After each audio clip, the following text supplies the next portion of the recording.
a boy who lived his entire life in misery trained to become a warrior and participate in battles to protect his kingdom. Along the way, he faced difficulties but never gave up on achieving his goals, pushing through to the very end. However, what this warrior did not expect was that the battles would grow increasingly intense, forcing him to face unimaginable enemies alongside other formidable warriors. This made our hero long for a chance to go back in time and try different approaches, though he never imagined his wish could come true. The story begins with a glimpse of a world that is doomed. Companions who went through hell and came back. The 10 strongest knights who guard the continent. They exhausted all their life force and mana, and above the vast stretches of contaminated land, only death remained. All these horrible events were caused by a single entity, a demonic and relentless creature, one who felt no remorse for its actions. It was called the Demon Commander of Gluttony. The monster stares at the protagonist, confirming his name is Tiny, and admits that he is strong. However, it states that the protagonist should know his strength is far from sufficient to take its life in battle. After saying this, Tiny charges forward. Using a hammer as a weapon, he unleashes a thunderous strike. The creature withstands the blow and tells the protagonist to give up, claiming his efforts are futile. But Tiny simply yells at the monster to shut up.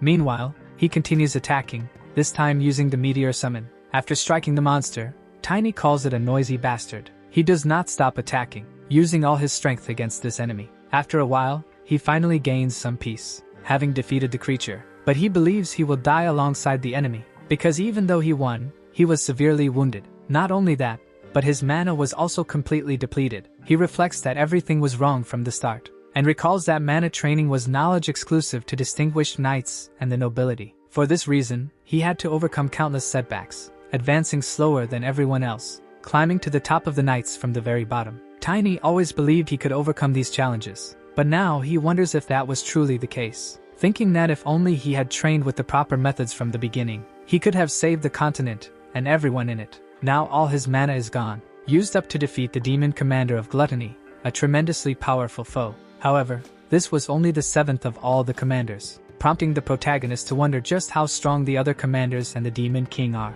Amidst these thoughts, someone calls out to him on the battlefield, asking if Tiny is still alive. It is the Sword Emperor Asgard von Valentia. He says that, unfortunately, he will be dead soon. But before he goes, he would like to ask the protagonist one question. He asks why Tiny didn't flee this battle. Tiny hesitates, but the Emperor says he once heard that the protagonist was a child from the slums and asks if there is nothing he wishes to protect. He also says things must have been very difficult for Tiny. The protagonist says he was curious about what the Emperor wanted to ask, and says it is shameful. He also admits he hates being more inadequate than most, stating that a man must remain confident anywhere, and for that reason, he declares he would never flee from a fight. Upon hearing this answer, the Emperor immediately begins to laugh. Tiny remarks that he seems to have quite a bit of strength since he is laughing. The Emperor says it will work out, and Tiny should trust in the talent that made him one of the 10 strongest knights with only his pride. He also says that if Tiny returns, he should find him. The protagonist once again does not understand,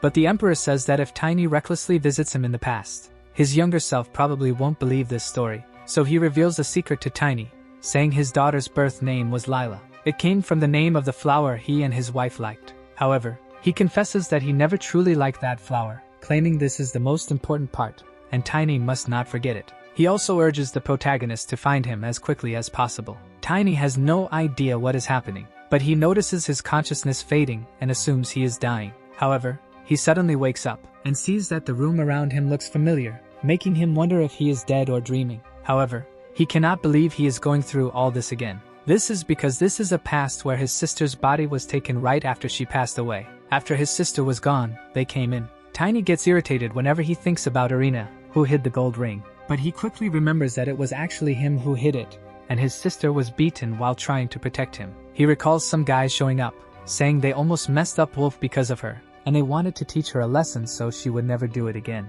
At that time, the guys showed up and beat her up. The protagonist thinks he barely survived with his fragile body, and his sister died while taking care of him, even though she was injured. However, what he thought was a distant memory resurfaces in his mind. The men show up and, with just one kick, knock Tiny's sister down, boasting about it. Even knowing she was dead, they didn't stop. And, as if that weren't enough, they even tried to take her body. One of them hesitates to do it, but the other says there are some sick guys who like dead bodies, and fresh organs can fetch some money. Still a child, Tiny tried to stop them, but he thinks he cannot protect her, even in his dreams. Lying in his bed, he tries with all his strength to move. Suddenly, his arm starts to move, along with an energy that arose in his body. With that, he got what he wanted and advanced toward the bad guys. Shortly after, the protagonist managed to strike one of them, in such a way that the man felt the impact, and he couldn't believe what he was witnessing. Then, he gets up with his companion, saying that this boy must have a death wish. The two gang up to beat the protagonist,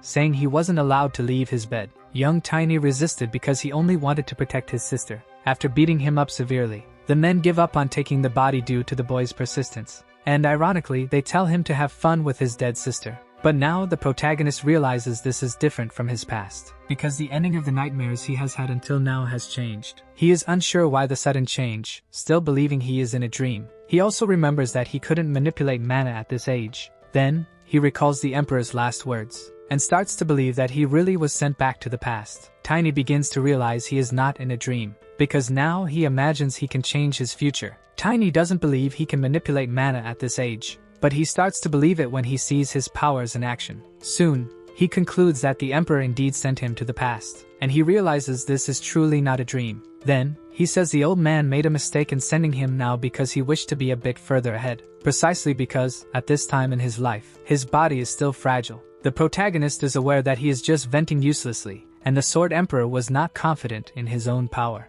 But he thinks he can see this as a chance to let his sister rest in peace, since he couldn't even do that in his past life. Tiny then remembers that the Emperor told him to meet him as soon as possible. However, he thinks that will have to wait a bit. After finishing what he must do, he will soon make his way. Now the protagonist desires revenge against the one who killed his sister, known as Wolf, because in his past life, he almost killed him by breaking his spine. But this time, he wants a more fitting revenge. However, before that, he wishes to take his sister to a place of rest. Sometime later, he manages to take her to a cemetery, and he thinks that he wasn't connected to Irina by blood. All they had in common were their black eyes and hair, a rare sight on the continent. Many people among the invaders avoided or harmed him because of this, but his sister used to say he reminded her of her lost brother, so she named him Tiny and treated him with genuine love and care. Sending his sister to rest without being able to repay all she did for him leaves the protagonist somewhat frustrated. Regardless, a priest performs the normal funeral rites. Among the people present, a girl looks at the protagonist and wonders if Irina died because of him. Her name is Emma, Irina's friend, and she thinks Tiny seems to have changed a little. Even some time ago, she found them at their house and saw the child eating right in front of his sister's body. But upon looking closely, he notices that the boy's wounds healed instantly. After that, the protagonist picked up Irina's body. Emma asked where he thought he was going with those injuries. Even though the protagonist insisted he was fine, the girl persisted that he should take care of himself. She also said she didn't understand why he listened to Irina's words but not hers. However, surprisingly, the protagonist thanked her for the food, and also for taking care of him, affirming that he would make sure to return the favor. Emma definitely wasn't expecting that, but suddenly, they were holding a funeral afterward, and she wondered what was going through the boy's mind. Speaking of him, Tiny thought this was the only way to make peace with Emma. He also thought he shouldn't blame himself and feel discouraged because that wasn't what his sister would have wanted. She always told Tiny to be confident and keep his head held high.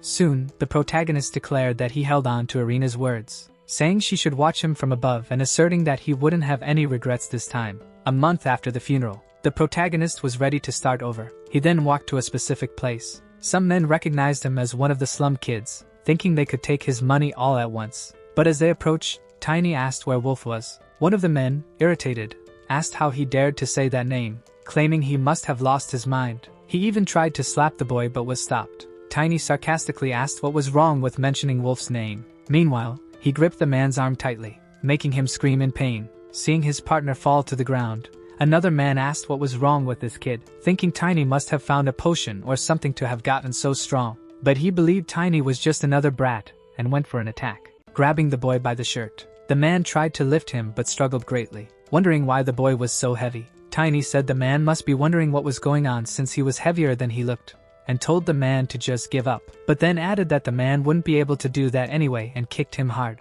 His mana body had replaced his previous weakness. He hadn't been able to do this in his past life, but now it was different, because he had perfectly fused a copy of his mana body with his physical body, one that could become more powerful as a result of the interactions between the two bodies. This was the core of the secret technique Tiny had developed. This technique was powerful, but it required him to eat much more than normal to be effective, which was why he had consumed 10 days' worth of food from Emma's house. In any case, it gave him the strength he needed. The protagonist said that in addition to realizing something after remaking his mana body, a single mana awakening had an easier time finding its place in damaged bodies. The fallen man didn't understand what he was saying. Tiny explained that it meant he was thankful that the man had once broken his body. After saying this, he hurled the man as if he were nothing. The man's body smashed through a door and passed by several others. Inside, they were alarmed by the presence of an intruder and wondered who he was. Seeing Tiny enter, they identified him as the slum brat. From above, some noticed that the boy had come there alone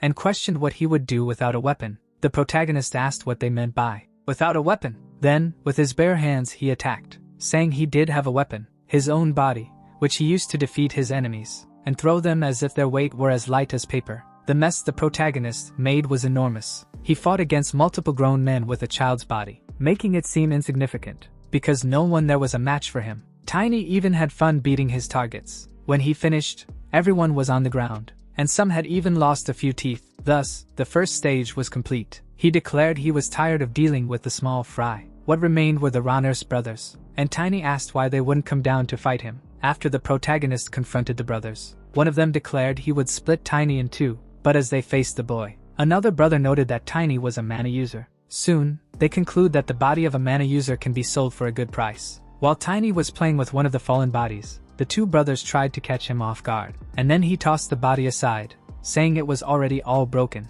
A flashback from his past life shows a moment when he was using a person as a weapon. One of his superiors called him crazy and asked him to show some class, but Tiny asked how he could possibly do that. Then the superior said that instead of using a cheap trick like that, he could learn hand-to-hand combat. Back in the present moment, the protagonist thinks that with this, he should be able to maintain his dignity. So, he waits for the brothers to approach, and immediately after he dodges their sword strikes. After that, he steps back a little, making one of the enemies realize that Tiny was able to predict their movements. In turn, Tiny takes the opportunity to land a solid punch on the enemy's face. This amazes his brother, but soon after, he was the next one to fall. Their fight didn't last long, as the protagonist easily defeated them both and went straight to Wolf's room. The leader of the invaders asks who the boy is. In his past life, the protagonist did something similar. At the time, he was older, and when he encountered Wolf, who was a pimp in a remote area, he belonged to the Beastman tribe, considered the best among the demi-human races.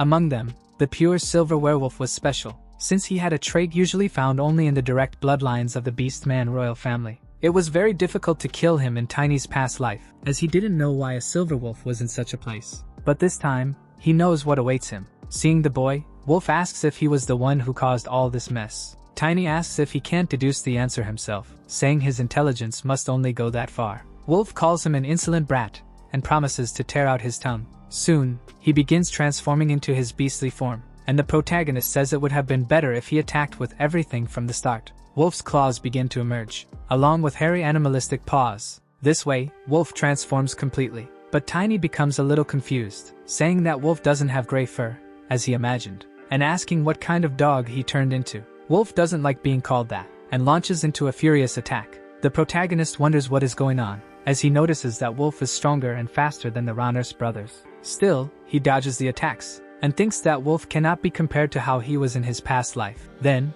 he decides to end this and clamps the wolf's mouth shut, asking if the enemy thinks he came back just to see these weak attacks. With that, Wolf is left in shock. Not only that, but he starts bleeding due to the strength the protagonist applied. Tiny has an advantage, as he once heard from a Beastman companion how to handle their kin in Berserker mode. Then Wolf becomes even more furious. However, the protagonist manages to dodge all his strikes. He thinks this is why the Beastman companion said that beating is the best treatment for a rabid dog, which is exactly what Tiny does, but he tells Wolf not to die yet, as he wants to beat him to death. The Beastman companion used to say it's fine to hit them a little since they have excellent regenerative abilities. Knowing this, the protagonist doesn't hold back his strength, and takes the opportunity to beat the enemy severely. But as he comes across a wall, a crack reveals a magical seal. Immediately, Wolf returns to his normal state. Tiny then asks if he has come to his senses. Scared, Wolf asks why the boy is doing this to him, but the protagonist simply tells him to shut up, saying this won't end with just his spine this time. He also tells him to beg for forgiveness for what he did to his sister.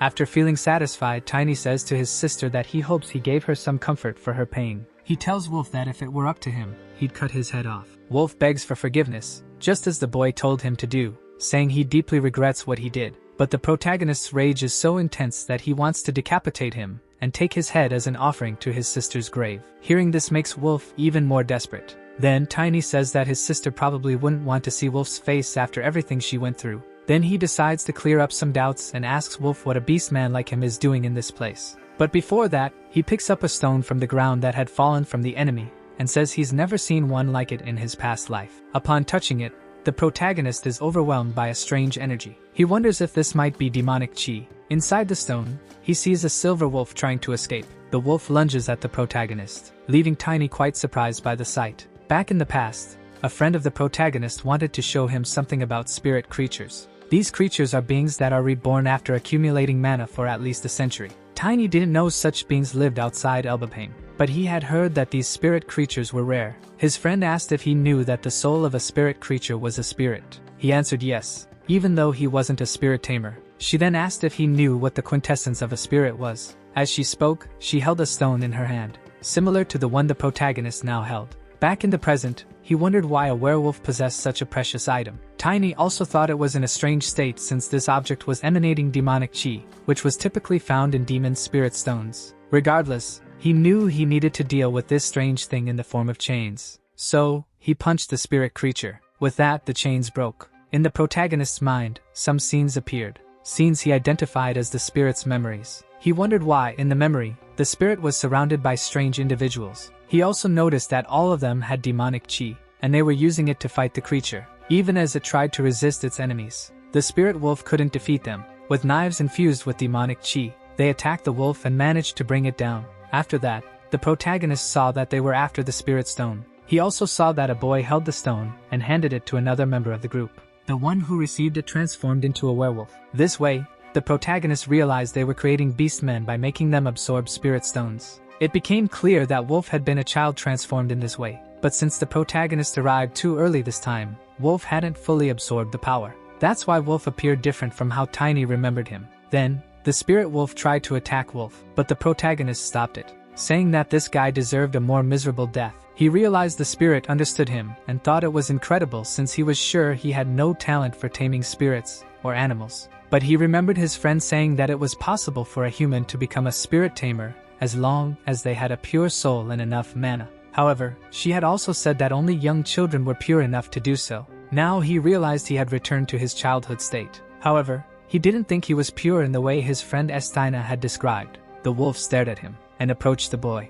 Tiny realized the wolf believed that when he broke the stone, his mana entered the spirit stone, filling the broken part of the spirit stone. This was why they could communicate. As a result, Tiny asked if he could make a contract with the spirit wolf. The spirit answered yes, so the protagonist agreed to form the contract. Unlike magic, this didn't require him to focus on the spirit, and as long as the protagonist supplied the wolf with enough mana to survive, it would be a valuable ally, and most spirits grew stronger as the spirit tamer's strength increased. This was one of the reasons why Estina was one of the best among the 10 knights. But now, the protagonist realized the wolf wanted a favor, as it sought to use him to fulfill its revenge. Tiny said it wasn't a big deal. He explained that he was already planning to kill everyone connected with demonic chi. He knew the final step in contracting a spirit was deciding its name, so he wondered what he should call the wolf. Noticing that the animal had fur as silver as the moon, he decided to name it Lunar Wolf from now on. By the way, he wondered who was behind this man transforming others into beasts with spirit stones. Seeing that he had demonic chi,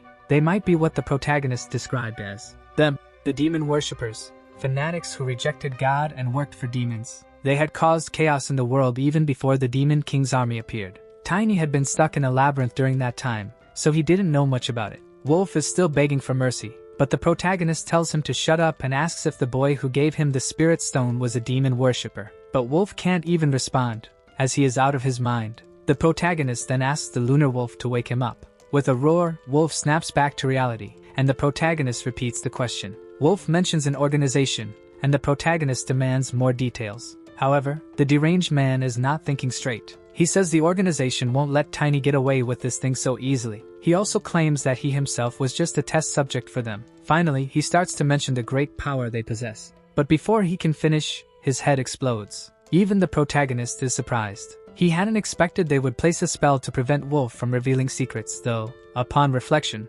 something like this had happened before. In the past, Tiny had thought Wolf was referring to his subordinates on the first floor when he spoke of the organization coming after him. When the protagonist dealt with those men, they didn't even know Wolf was a beast man. For now, Tiny decides to brush it off, saying it's not as if he lives using his head. Looking at the broken wall, he sees something that seems important, and he thinks he should start reclaiming what was taken from him. Next, he uses Wolf's body to break the wall further. Soon, a type of vault is revealed, and the protagonist wonders what the Sword Emperor would have done in this situation. He believes he can someday use the story the Emperor told him before he died. Tiny takes Wolf's hand and uses it to open the vault. He thinks that, to make his future ally trust him, he needs a specific item, which he finds inside the vault, the Valencia family ring. Once, a woman approached a boy and asked his name. He replied that his name was Tiny. She said the name was cute and suited him. Then, she took a ring from her finger and gave it to him, saying he should look for her with it, and she would help him.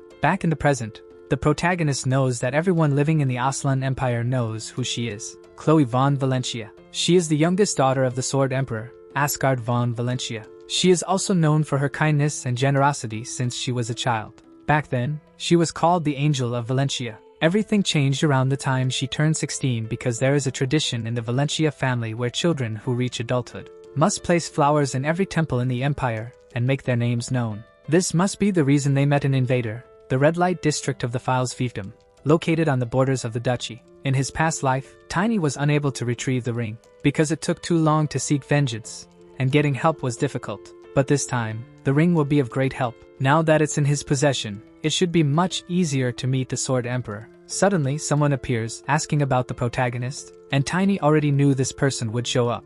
A man in shining armor enters the scene, and is met with the chaos everywhere. Some people mention how the protagonist grabbed one of their legs and swung it as a weapon, convinced he must be a mana user. The man is surprised to hear that a child caused all this commotion, but others confirm it and beg the knight to intervene, as this guarantees the problem will be resolved. However, irritated, the knight says this is why he told them to stop that nonsense, though they insist it's not related. The man then asks how Wolf has been managing his subordinates. This man is Ian, the commander of the guards of the outer castle of Files. He quickly thinks he can use his title as an excuse to increase his protection fee. But then the protagonist descends the stairs, and the knight asks if he was the one who caused all this mess. Tiny responds that he was. The commander then asks if he has any idea what he has just done. Tiny replies that he was just taking care of some rotten scum and doesn't understand why a knight needs to show up for something like that. He also mentions that it looks like the man was receiving a lot of bribes from Wolf. Despite being irritated, the man says the boy has guts, but that doesn't stop him from launching an attack. The protagonist wonders if the knight has just reached the second level of mana. In any case, he prevents the knight from attacking him, leaving the man quite surprised, as he did not expect his attack to be so easily stopped. Since that's the case, the protagonist thinks that even though he isn't strong, if he gives it his best, he might defeat his opponent. After this, he attacks with a knee strike to the opponent's face. The impact of the blow is powerful, but the knight blocked it with his hands, preventing greater damage. This makes Tiny think that, for now, just demonstrating his power should be enough. The knight comments that he's quite skilled for a child, but the protagonist can only think that he shouldn't make the feudal lord his enemy just yet, since the number of knights under the lord's command is too many. For now, Tiny decides it's better to let the knight leave on his own. Furious, the knight prepares to draw his sword. However, the protagonist is ready. From the top of the stairs, he summons his spirit wolf, facing the creature head-on. The knight becomes visibly frightened. This makes Tiny think that the opponent has probably never seen a spirit in such a small fief, and since the knight has calmed down, he decides to say something. The protagonist then states that this matter doesn't concern the opponent as long as he gets paid. The knight asks what he's getting at. The protagonist then asks what the knight thinks about being paid by him instead of Wolf. The knight remarks that such words don't sound like they're coming from a child, asking how old the protagonist is and whether he transforms through magic. Tiny replies that it's not magic. He says he's just a native of this place, and is somewhat famous in Invader because of his black hair. The knight then asks if he thinks he can pay him the 5 white gold coins that Wolf would give. However, Tiny says he must be joking and asks how far the knight wants to take this. Because he's certain the knight was only receiving 1 coin from Wolf, Tiny agrees to raise the payment to 1.5 coins. This enrages the knight, but Tiny says that if he doesn't want the deal, they can settle the matter right now. Seeing that the boy has the protection of a spirit wolf, the knight realizes he has no chance against him. He remarks that the world must truly be ending, as only then would a child speak such things. Tiny then asks the knight for his answer. The knight says his payment date is the last day of the month, so Tiny must keep his promise. As he leaves, one of those present asks if the Lord's knight will really let things end like this. Angrily, the knight punches the man in the face and simply tells him to shut up. Tiny tells the knight to wait and tosses a coin in his direction, saying that since the ownership of this place has changed, the new owner should at least greet the feudal lord, and asks if the knight can arrange a meeting. The knight replies that he will report this to the lord, but warns the protagonist that he'll feel the feudal lord's wrath if he doesn't pay on time. Tiny says he's aware of that, and thinks that this will only happen if there's a next payment date. Seeing Wolf's former subordinates fleeing, the protagonist asks where they think they're going and declares he'll give them 1 hour to gather all the women working in Invader and the children who beg in the streets. He warns that for every minute they're late, he'll kill one person, and if they try to escape, his spirit will hunt them down and kill them. He then tells them to run and not forget that they only have 1 hour. Afterward, Tiny thinks that if everything goes according to his plan, it won't take even a week to deal with this place, and he looks forward to meeting Duke Valencia. When the deadline is up, the men return with the people the protagonist demanded. Emma is among them. As soon as she sees Tiny, she asks what happened to his hand and if someone hit him again. However, he replies that it's not his blood and points to Wolf, saying that he's already dead. Emma wonders if this is really Wolf. Quickly, panic spreads among the others, as they believe the feudal lord won't leave them alone now. Tiny notices that everyone is scared because no one living in Invader is unaware that the feudal lord is behind Wolf. The people begin to wonder what will happen and what kind of punishment they'll face, but the protagonist interrupts them, asking them that, if challenging the nobility is a grave sin, what will happen to the feudal lord of Files, who is making Duke Valencia look like a fool. Elsewhere, 2 guards are talking, and one of them mentions that he hasn't seen Lord Ram around for a few days, asking if he's on vacation or something. The other guard says he heard that Ram is on probation because of that incident in Invader. His friend asks what the Lord did. He asks if his friend doesn't remember the fight between the local thugs. His friend asks if he means the time when they all hallucinated simultaneously, because no matter how they were questioned about that moment,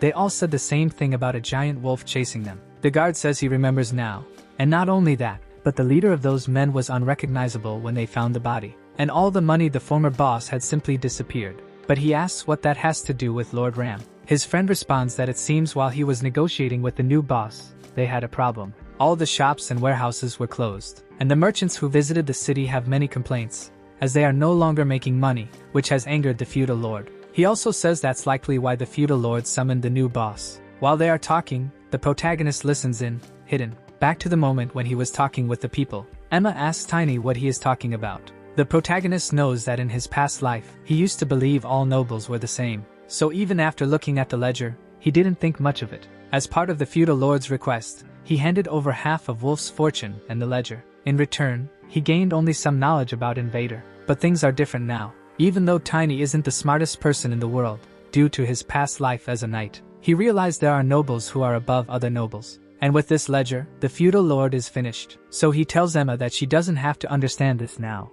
as it's not very important. Tiny says the most important thing now is that no one in Invader has to worry about Wolf anymore, and everyone there is free. Emma asks if this is true. The protagonist confirms it and says that if they want revenge or need to vent, now is their last chance. Then he points to Wolf's body. Soon, Emma remembers all the terrible things he did, and anger overtakes her. With that, she takes the opportunity to vent her rage on the corpse. Emma says she was the daughter of a prosperous merchant, and after Wolf ruined their lives, her father couldn't survive. Seeing Emma act this way encourages the others, who also want revenge, especially for those who died after being beaten by Wolf. The furious women vent their anger on the dead body. Meanwhile, Tiny thinks he has no talent for comforting people. Moreover, it doesn't suit his style of repaying a debt, because he believes this won't be enough to heal all the wounds. Even so, he opens Wolf's vault and tells them they can take as much as they want, figuring there's nothing better than money to help a bit with the process. Tiny says that this money belonged to Wolf, and any woman or child who is forced to stay in Invader should take the money and leave. They don't understand why he is offering this. Emma asks what will happen to the protagonist, but he says he'll be fine and that she should take the money she needs. The girl says Tiny might not understand this because he is still young, but claims there's no one in this world who doesn't need money. The protagonist asks where she thinks that money came from, stating that even if he sends all the bad guys to hell, the money will remain on Earth. Seeing the amount, the women get excited, but the protagonist has something to say. He warns that if they commit any wrongdoing because of the money or speak a single word to the feudal lord, he will send his spirit wolf to take care of the rest, claiming that the wolf will track them all down and tear them to pieces. Then he tells Emma that if she's thinking of leaving Files, he recommends going to Diane. He also advises always traveling in groups and hiring mercenaries from a guild with a good reputation. However, Emma doesn't want to leave without him, but Tiny says he has another place to go, and she agrees, believing he is strong enough to take care of himself. Then she says they'll do as he suggested and go to Diane. Soon, she invites the protagonist to find her if his path becomes too difficult. Tiny says goodbye and thanks Emma for everything. From that day on, Tiny decreed that the red light district of Files Invader is closed. Back to the guards reminiscing about what happened, Tiny introduces himself. They see the boy and ask how long he's been there. They say this is the place where the Lord lives, and an ordinary civilian shouldn't be sneaking around. But one of them asks how the boy knows the name of the new boss. Tiny responds that he is the new boss. To prove it, he shows his wolf to the guards. They immediately run inside. After that, he manages to stand before a noble, but since he has the body of a child, he has to deal with others looking down on him all the time. The Grand Master of the Files Order of Knights, Kron, says he heard from Ram about Tiny but thinks the boy is quite young. Tiny simply asks if it is the local etiquette to keep their guests waiting while they observe them. The Grand Master soon becomes irritated and says the boy needs to know where he is. The protagonist says the same to him, telling the man not to mess around pretending to be superior to the feudal lord. He also says that he is a guest of the feudal lord, and despite knowing this clearly, the Grand Master is trying to point his sword at him. The man replies that, as expected of someone who lives in filth, his tongue clearly stinks. Tiny says he didn't know about that, but to be honest, the stench is coming from the man, specifically from the foulest mouth in the Order of Knights. This infuriates the Grand Master, but the butler tries to calm him down, saying the Lord is waiting. Master Kron knows this very well, and the protagonist is relieved that he no longer has to wait. The Grand Master then sheathes his sword, and warns the boy to be careful inside because the Lord is someone very strict. In his thoughts, Kron affirms that he will kill the boy as soon as he has the Lord's permission. Anyway, the protagonist goes to meet the Lord, and Kron introduces him to the Lord as Tiny from the alleys. The Lord then tells him to come in. As soon as the protagonist enters the room, he is shocked, wondering if that thing is the feudal lord. Nevertheless, the protagonist maintains his composure, saying it is an honor to meet the governor of Files. The Lord asks where he learned such etiquette. Tiny responds that he has been practicing for a while in preparation for this moment. His name is Baron Jaimin Val Files, and after this, the Lord says the protagonist is very good at pretending to be a gentleman. Tiny hears this and thinks he can't get used to it. He also wonders if this is the same feudal lord he once knew. He remembers that back then, the Lord was addicted to drugs, so he wonders if this was the Lord's appearance before he started using drugs. But putting that aside, the Lord was a noble in his past life and still is one. In any case, the account book going to the Duke of Valencia will be his undoing, thanks to the protagonist. Regardless, Tiny wants his proper revenge this time, and the Lord says it seems the protagonist does not show the same courtesy to Master Kron. Tiny asks how the attitude of someone toward his master and toward one of the master's servants could be the same. He also says he wishes to be one of the Lord's servants. The Grand Master can't believe what he's hearing. But in other words, the Lord says the protagonist considers the Grand Master his rival, and to him, it seems the protagonist has great ambitions. However, he asks if the protagonist is sure he is young, suggesting he might be a half-blood elf or dwarf. Tiny, in turn,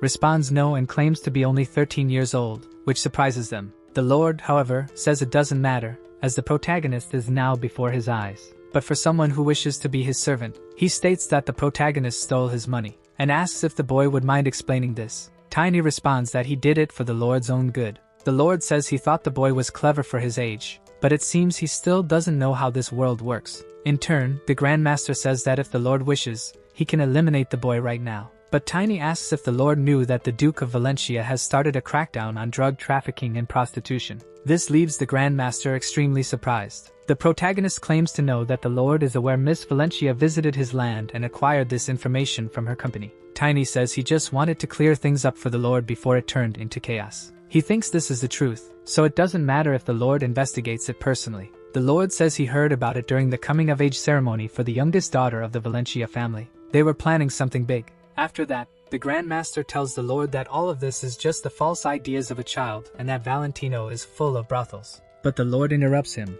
telling Kron not to overstep boundaries, so he apologizes. Then the Lord says that if the protagonist is telling the truth, despite the rough methods, it is something to be praised. Tiny thanks him, but the Lord says there is one more thing he needs to confirm. He states that he knows the boy controls the spirit of a wolf. He asks if it is a spirit the boy stole from the spirit wolf stone, The protagonist wonders how the Lord knows that. But then the lunar wolf manifests, and it uses its aura to make the protagonist see through the Lord. With that, he can perceive a circle made of demonic energy surrounding the man. Soon Tiny imagines this can only mean that the Lord is a black mage. He knows that demons never lend their power without sacrifices. A second circle mage is certainly a lunatic who has already killed hundreds of people or made sacrifices. Tiny remembers that one of the guys who wanted to take his sister's body mentioned something about this. Not only that, but when he faced the brothers at Wolf's house, they also mentioned something similar. With that, he concludes that the Lord is the one who has been buying bodies from the invaders all this time. Not only that, but he also realizes that Wolf had a black mage behind him all along. Due to the protagonist's delay, the Lord asks why he is not speaking, but Tiny claims he did not understand the question. Then he orders Kron to attack. The protagonist realizes this is a problem because, with his current power, he won't be able to defeat these two. So, he tells the lunar wolf to attack. Seeing the wolf, the Lord says it truly is the master of the forest, and he cannot accept that such a spirit is in the protagonist's possession. Now that things have come to this, the Lord says they have no choice but to find a new test subject. Tiny then realizes that the Lord wants to use him in place of Wolf. The Lord asks how powerful this boy is. The Grandmaster responds that he will soon reach level 2, so the Lord understands that he is already a match for a knight. Kron agrees unless he comes from a notable family that trained him to manipulate mana from an early age, making the boy a genius. However, he states it is impossible for him to have learned all this on his own because there isn't a single drop of mana leaking from him, and the circulation is also stable. The protagonist says he learned this due to a secret legacy from his family. Soon, the Lord asks if the boy can answer him correctly now. Tiny thinks he should simply say that someone taught him this, as he knows they wouldn't believe him if he said he developed it on his own. So, he tells the Lord that he learned it from his distant relatives before coming to Files. He also says it is a breathing technique he learned in childhood, and as his strength grew, he realized it was a special method. In his thoughts, he wishes the Lord good luck trying to guess whether what he just said is true or not, because he knows the Lord accepted refugees from everywhere to increase the income source of the invaders, and it will be impossible to track his records. After that, Tiny says that the fact he is standing in front of the Lord would be proof of his words. Then the Lord says he will trust what the boy says, making the protagonist think it was easier than he imagined. But then, the Lord says the only certainty is that he will judge. The protagonist doesn't know who he is. Even so, the Lord tells him to stay around for a few days. Since he killed Wolf, some things are causing problems. Then the Lord states he will have to pin the blame on someone. This makes the protagonist think he must be referring to the members of that organization Wolf mentioned.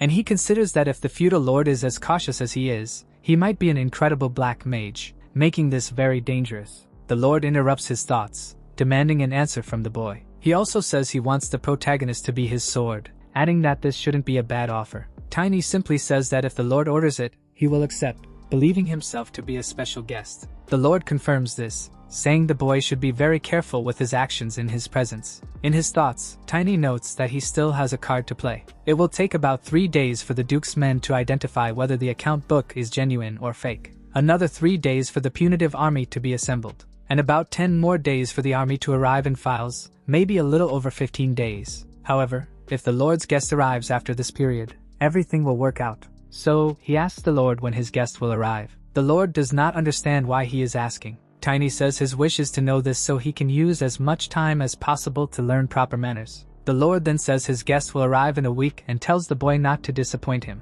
With this news, the protagonist becomes deeply concerned. Now the protagonist knows he has only 1 week to prepare. He realizes he has only 2 options. The first is to flee, as the people of Invader must already be far away by now. He could leave if he wanted, imagining that escaping from the Lord's men would be easy to do. However, if he does so, he is certain the Lord will put him on the wanted list, and if that happens, things will become even more problematic, especially when he tries to meet the Sword Emperor, and since he receives something from him, Tiny must avoid anything that could cause trouble. But that's not the only thing bothering him. Just thinking about having to flee irritates him, even though he doesn't yet have the same strength as in his past life. Finding a way to overcome his opponents has always been his way of doing things. As for the second option, this guest arriving in a week, the protagonist wonders if it is really the Lord's official visitor. He remembers that the feudal lord referred to this person as if they were some kind of high nobility. But he questions why the house is so empty, considering a guest is about to arrive. Tiny concludes this must be some kind of obscure private visit.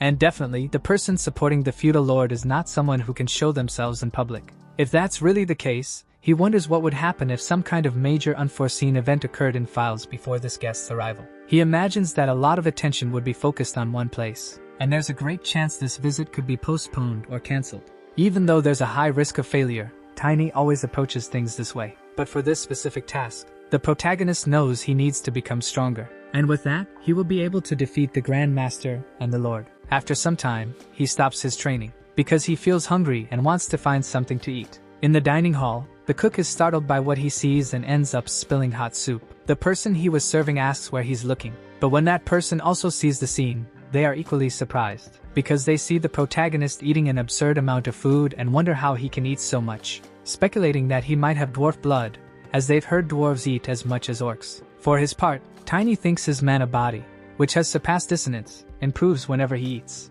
In other words, the more he eats, the stronger he becomes. And since that's the case, Tiny doesn't need any medicinal herbs or anything of the sort. But upon seeing him eating this way, a knight approaches and asks if the boy learned good manners from a dog. The protagonist simply responds that he did. The man becomes irritated and tells the boy to act respectfully when in front of an adult. Tiny asks how he can respect someone who is picking a fight with a little boy, further irritating the man. He continues, saying he's not sure if the knight is trying to make him laugh or looking for a fight, and tells him to decide quickly. His provocations leave the man extremely furious. Then he lets his anger get the best of him, saying he's going to beat the protagonist. Seeing his colleague about to explode, another knight tries to calm him down, stating the protagonist is just a child. However, the one who tried to calm him down is reprimanded, because the Grand Master approaches, telling him to stay seated and not interfere. Tiny seems to have already figured everything out. With further provocations, he tells the knight that he can attack him with full force, claiming he thought the man wanted to know how strong he is. Hearing this, the knight tells the boy not to regret it later.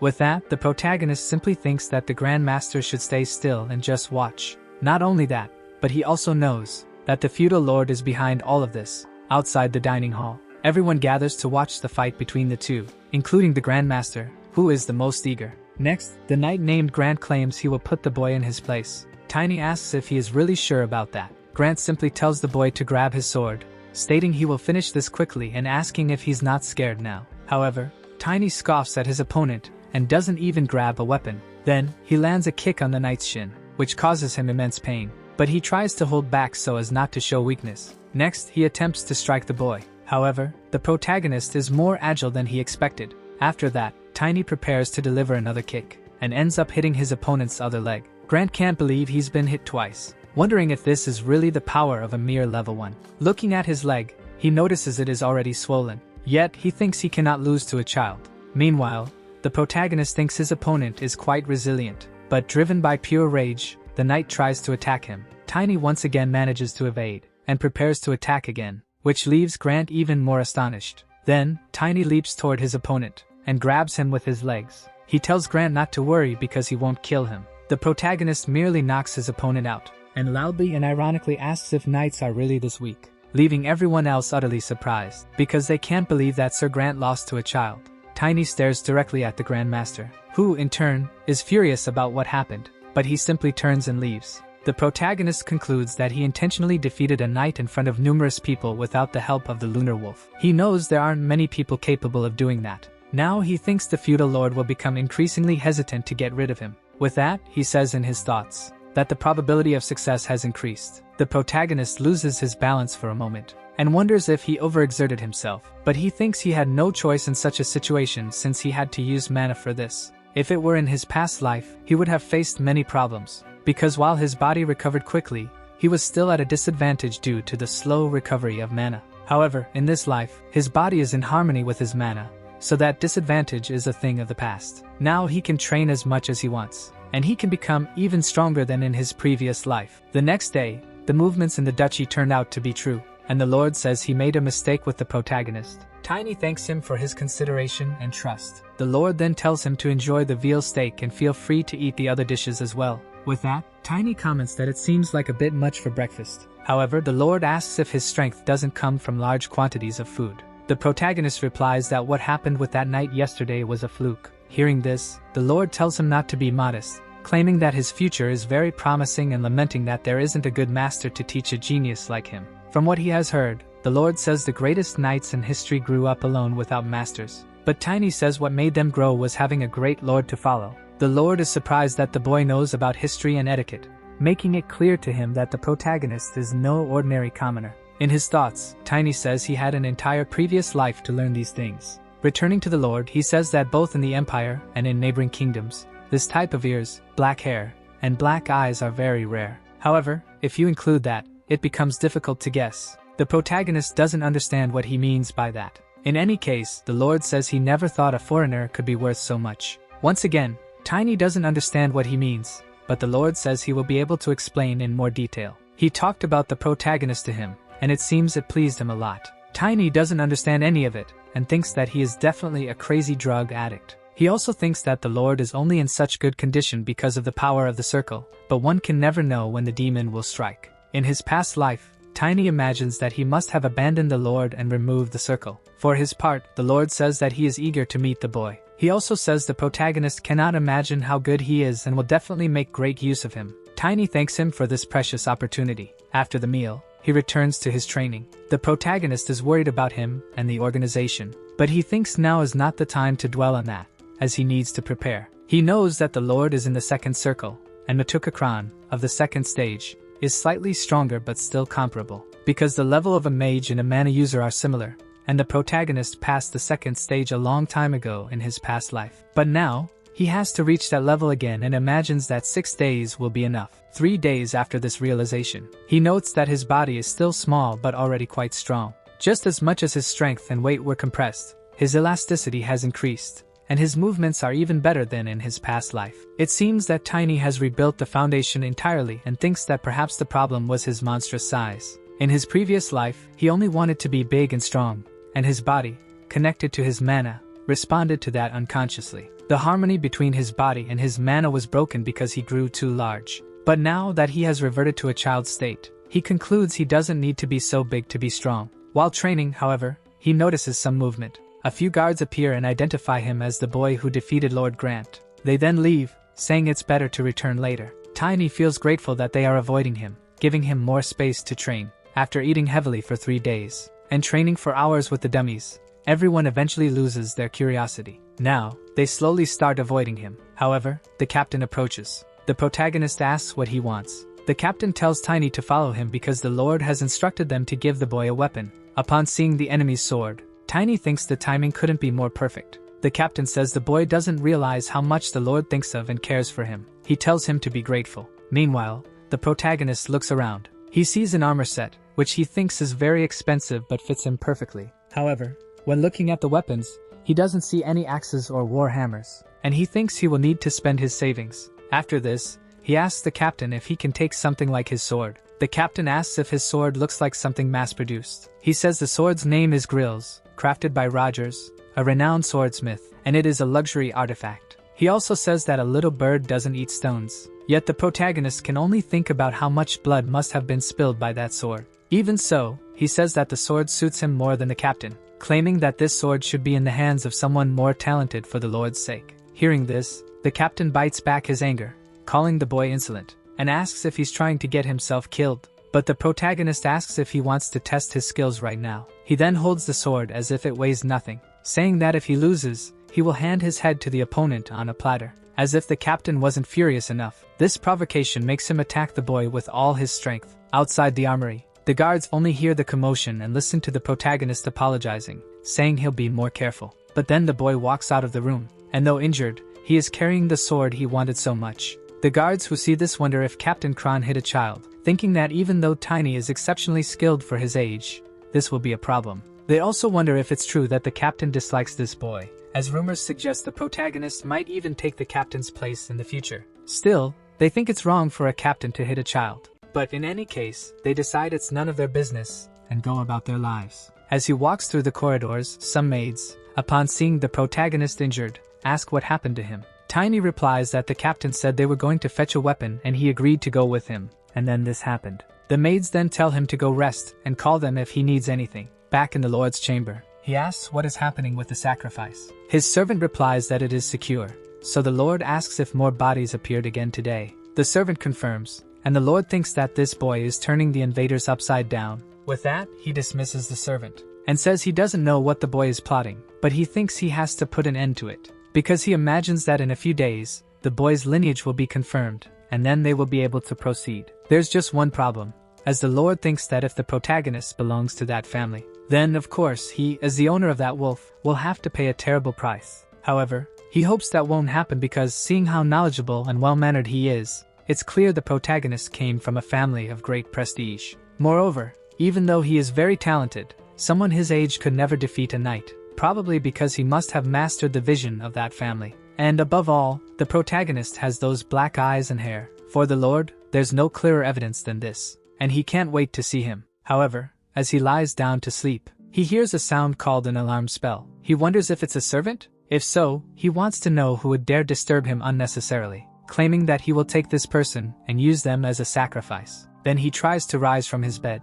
but soon after, he sees someone approaching with a sword, and unable to defend himself, he is struck directly. The Lord can only scream in pain and spit blood. Tiny, who attacked him, says this is divine punishment. Even injured, the Lord asks why he was attacked, but the protagonist doesn't care and stabs his heart, until the Lord bleeds to death. Afterward, he leaves the Lord's chamber, and leaves the sword embedded in the body. The next morning, at dawn, one of the maids finds the Lord's body and screams. Thus, the other servants also gather, and some notice that the Lord was a black mage. One of the knights says that the priest was already there and mentioned he could detect demonic energy, so he would report it to the parish. His name is Glenn, a member of the Philias Knights, and he says an investigative team from the Empire will be sent soon. Another guard asks why the Lord's body remains like this. He thinks it has already been several hours since the Lord died, because they say the bodies of black mages rot immediately after death. They find this situation horrible and wonder why the Lord made that choice. Glenn thinks the Lord abandoned the lineage and honor of being an imperial noble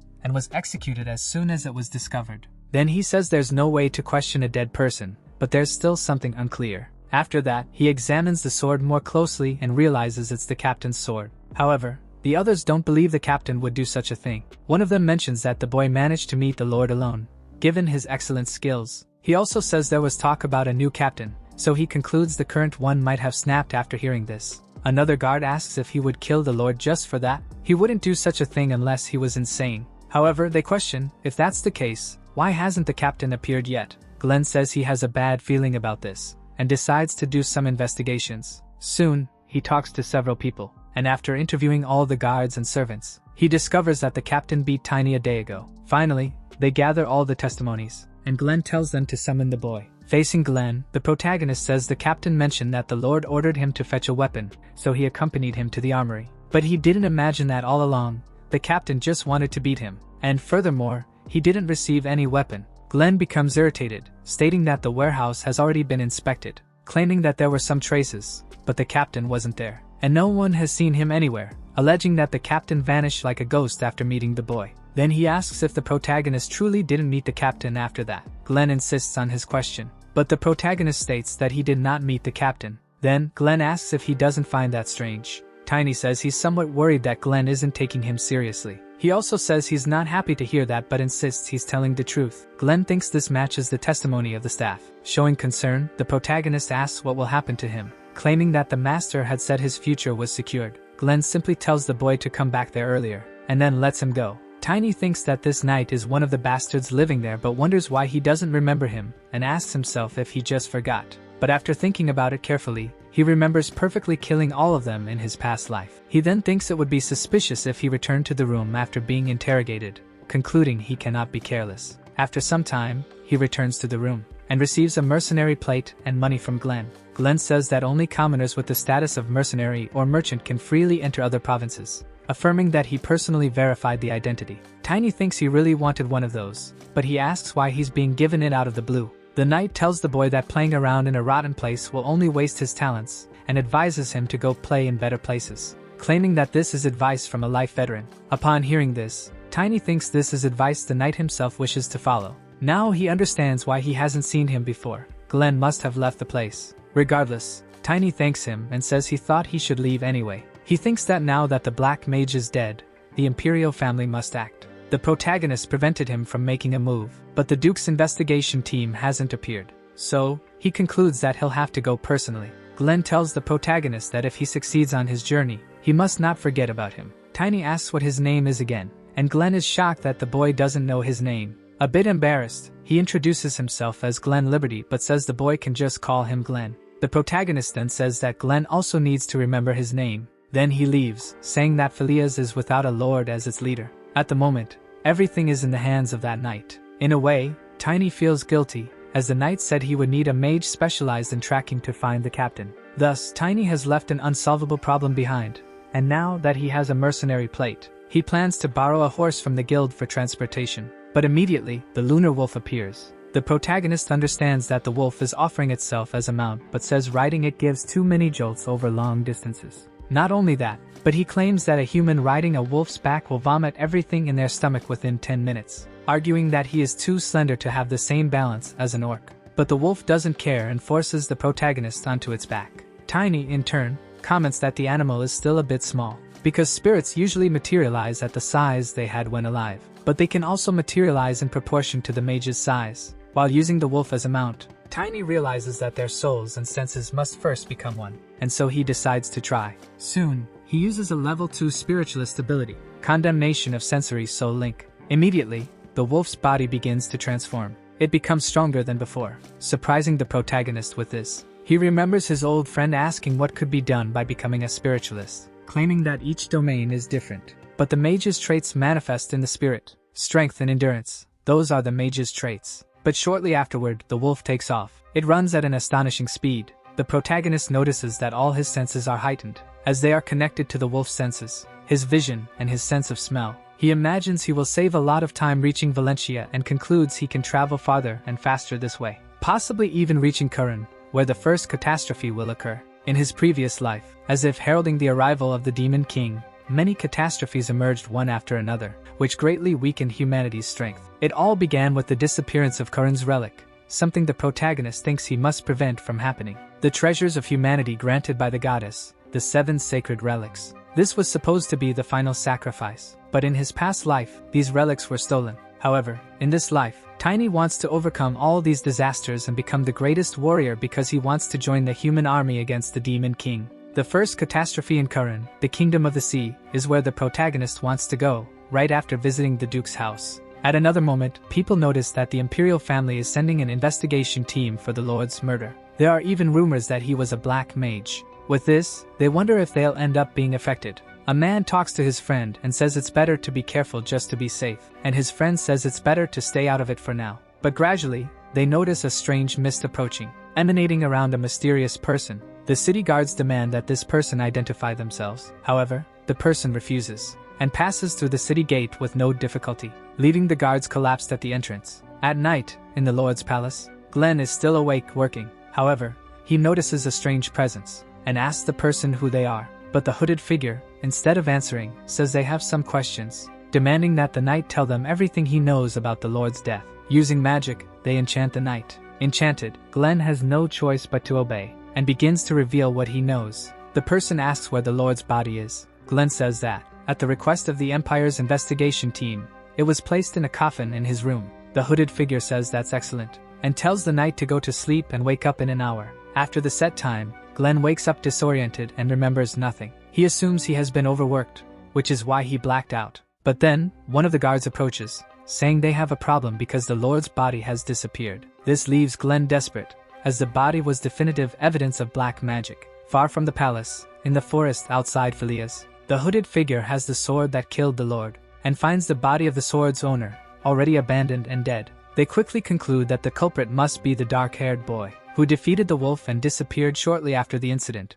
vowing that he will pay for ruining the organization's work. The next day, at the west gate of Licentia, Tiny is about to enter and thinks that many people really come to this city. He also thinks that everything is still going well but believes that if he moves first, everything could fall apart. So, he wants to get his equipment soon, feeling even grateful for Glenn's kindness. But he says this is already too much. Tiny pulls 2 gold coins from his pouch, and this quickly draws attention, as he is approached by 2 armed bandits asking if he has money. They demand that the protagonist hand over everything he has. But the tables are about to turn, when the protagonist asks if they have money. In his previous life, there was an unspoken rule on the continent's dark side. If a large shadow appeared in an alley, people should hide and not even breathe. But Tiny faced them, until one day when he was approached by a man saying that killing so many people like that could taint his soul. Soon, the day would come when he would be haunted by remorse, so he should show a little mercy. But at the time, the protagonist claimed he would be fine, stating he had never killed anyone. He had only dealt with leftovers of abortions multiple times.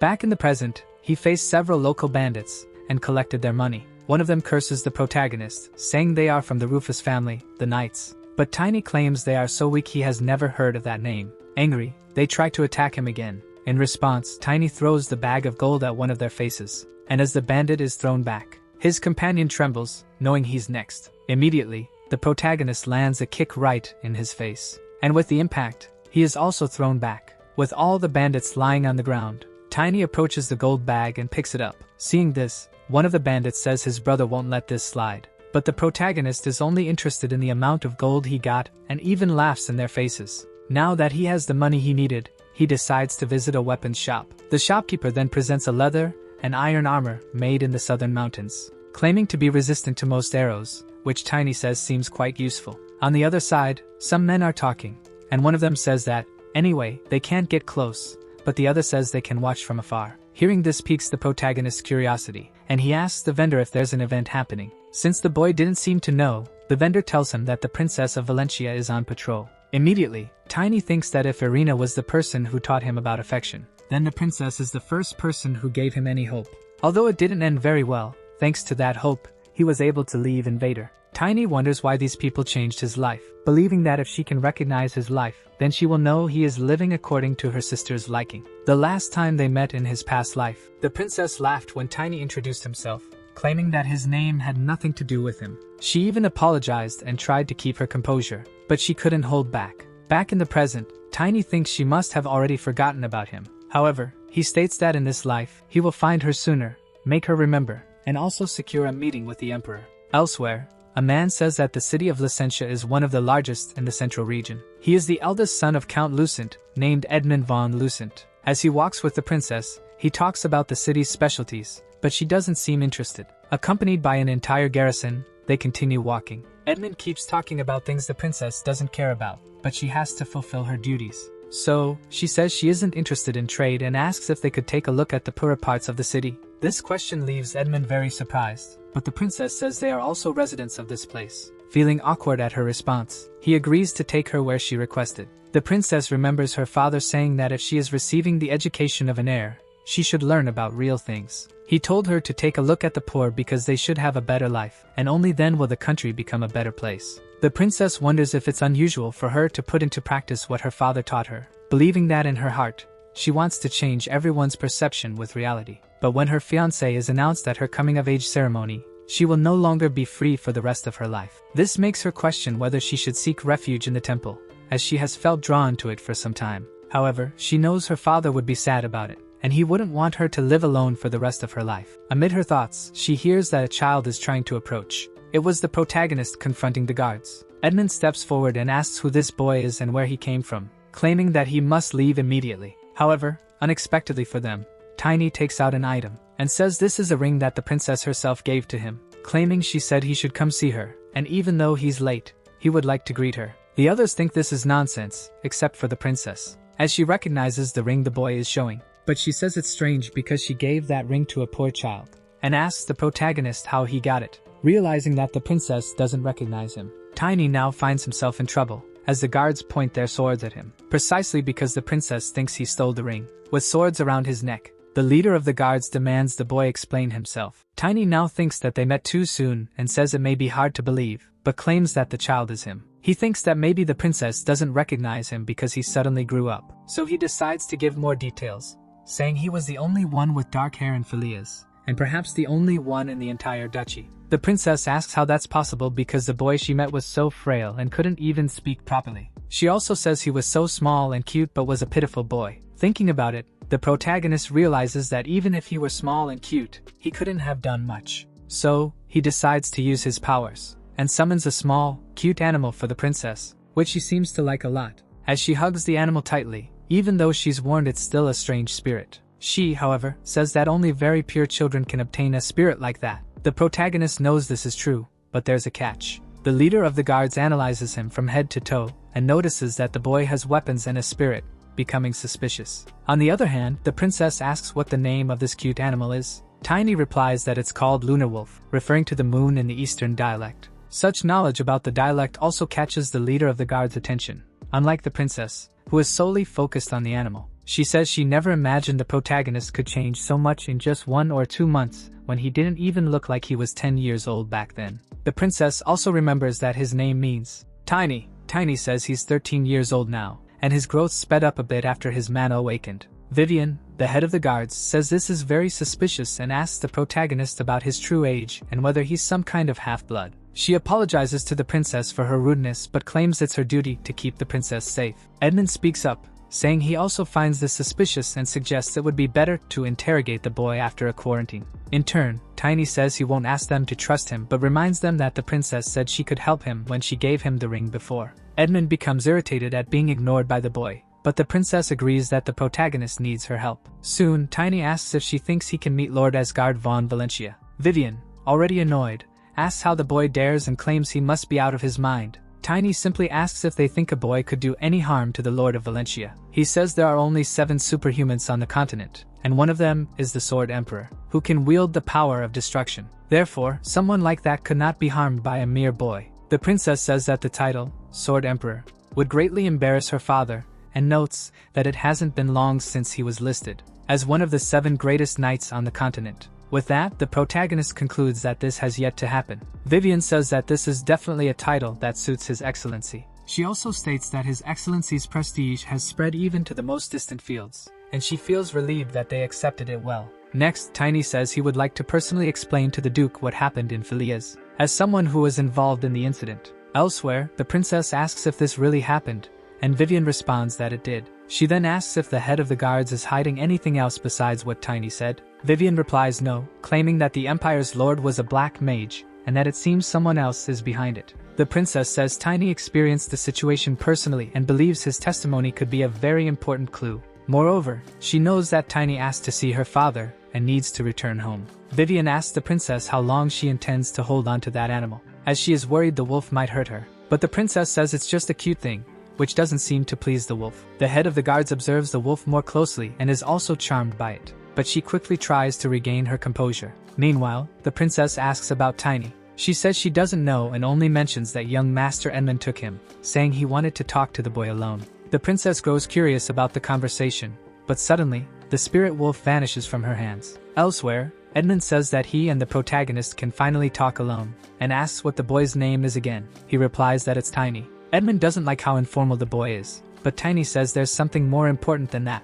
and asks what Edmund knows about the Black Mage. The young master says he doesn't know anything about that, and claims to only understand why the boy is so arrogant. Soon, Tiny realizes Edmund lied, but the young master says the boy is very disrespectful and seems to lack any manners. Then, Edmund raises his hand to slap the protagonist, claiming he must learn proper manners. However, the protagonist grabs his hand, stopping Edmund from continuing. Edmund becomes very frustrated that he can't free his arm. He states that he will tell the princess about the boy's lack of manners, as he dared to use violence against a noble. However, the protagonist asks what kind of bizarre social status this is and says he'll handle it his way. But he wants to see what Edmund has prepared for him since he called him because he trusts him. Edmund doesn't like this attitude at all, but he tells the protagonist to follow him. Far away, Vivian mounts her horse, because the princess ordered her to go to Tiny immediately. She thought the princess might be exaggerating when she said this since the spirit might disappear if it's far from its master. But she knows Edmund took the boy to the outskirts of the castle.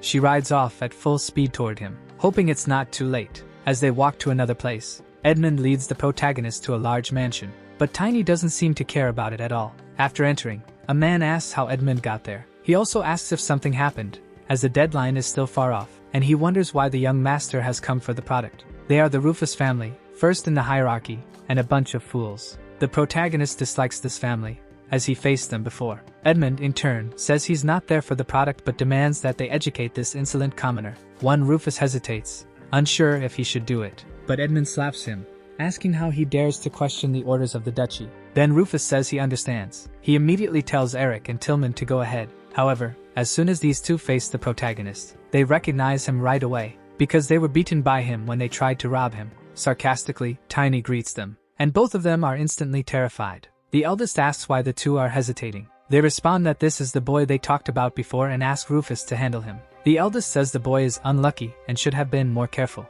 Edmund, seeing Rufus, thinks he seems very confident and likes that. The big man, for his part, wants to end this quickly, but he is struck before he can do anything, and with the force of the blow, he is thrown to the other side of the room, falling unconscious on the ground. The protagonist, however, is ready to face the next opponent, but none of the others dare to confront him. So Tiny asks if that's all they've got. Desperate, Edmund goes to Rufus, telling him to get up right now and protect them. Tiny says he can try if he's capable, but he won't let this situation slide. Soon, the two collapse in fear, staying on the ground. Seeing this, the protagonist calls them a pair of cowards. Then, he turns to the others, asking if they want to fight too. The terrified expressions on their faces answer the question. Shortly after, Vivian arrives, worried about Tiny, but upon entering the house, she is faced with something surprising, because the boy had already dealt with all the bullies. Not only that, but she also sees Edmund lying in an embarrassing position, and Tiny wasn't in danger at all. On the contrary, he, in his calm demeanor,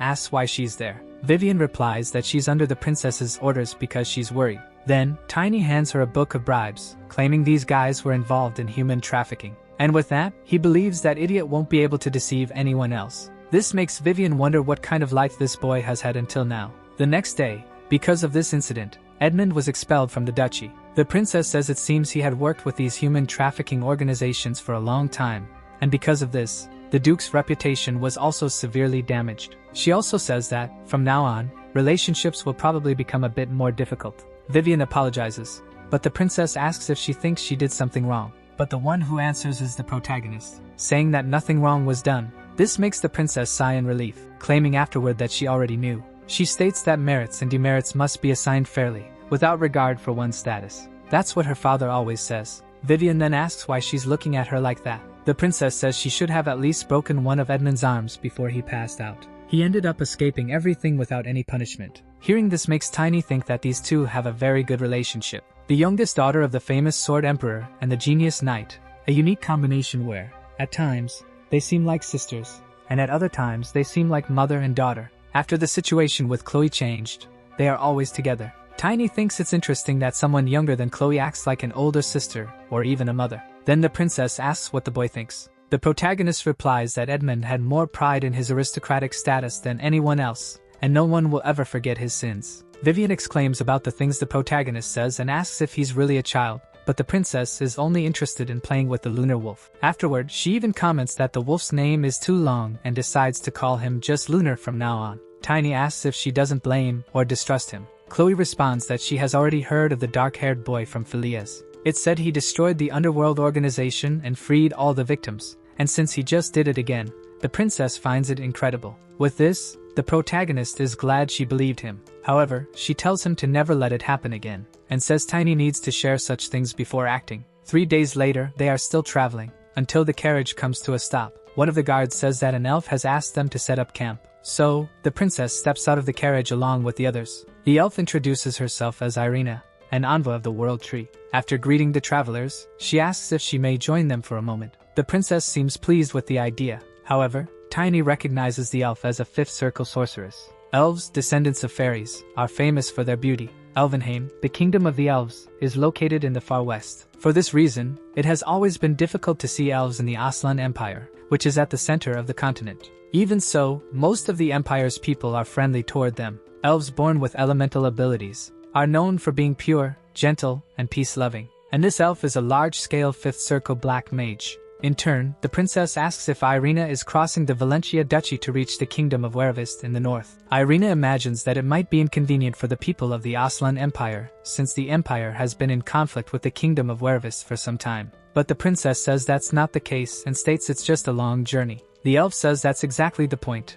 as her goal is to travel the world and hear new stories. Chloe mentions that she has heard about this and asks if Irina is undergoing elven training for the elite elf knights. The elf replies that yes, that's exactly it. However, something piques her curiosity. Irina asks if the princess is the owner of the spirit wolf in her arms. She responds that it's a good guess, but says the spirit belongs to the boy, pointing at the protagonist. Irina says she has heard that there are very few humans with elemental powers. Tiny thinks he already knows everything, and never imagined that this person was someone of high rank. Soon, he says he is impressed, as it's the first time he's seen an elf up close. But it's all an act on his part, because the protagonist believes he can't fight her now and will have to wait. However, his performance convinces Vivian and the princess, and he thinks it doesn't suit his demeanor, but he has to keep up the act. Fortunately for him, the elf doesn't know the lunar wolf's abilities, as only the owner knows all of the spirit's capabilities. He also wonders how the elf manages to hide such a high level of magic. Irina, in turn, says that since they're talking, they could do a demonstration of magic.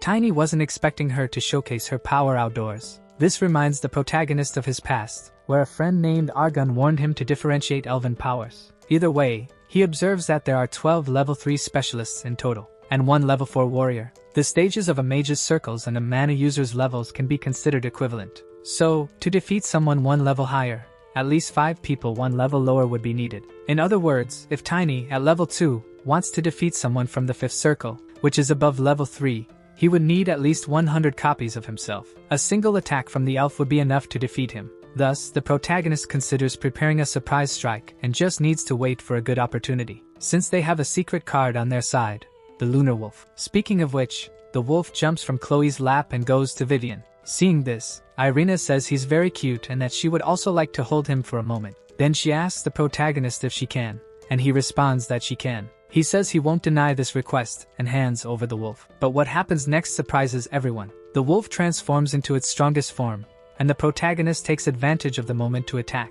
The elf definitely wasn't expecting this. Not only that, but Vivian also attacked her with her sword. Irina ended up using her magic, revealing to everyone that she is a dark mage. After being exposed in front of everyone, the princess thinks it was good to have Tiny's company. Since the protagonist can synchronize with the wolf, he was able to warn the princess that the elf was a dark mage. He also said that Vivian could help. At that moment, Chloe was a bit shocked, but she knew she had to maintain her composure. The protagonist knew this could become an international issue, but he said he hoped the princess would understand. He also explained that, at the rear of Felia's, if they didn't launch a surprise attack at that moment, they would be in danger, and he would risk his life to deal with it. After making the princess aware of his plan, the wolf leaped into Vivian's arms. This allowed the protagonist to alert her as well. With that, the two managed to coordinate their attacks, catching the ill-intentioned elf off guard. However, this didn't last long, as the elf managed to escape soon after. From above, she summoned a magical shield. Vivian shouted for her soldiers to attack together,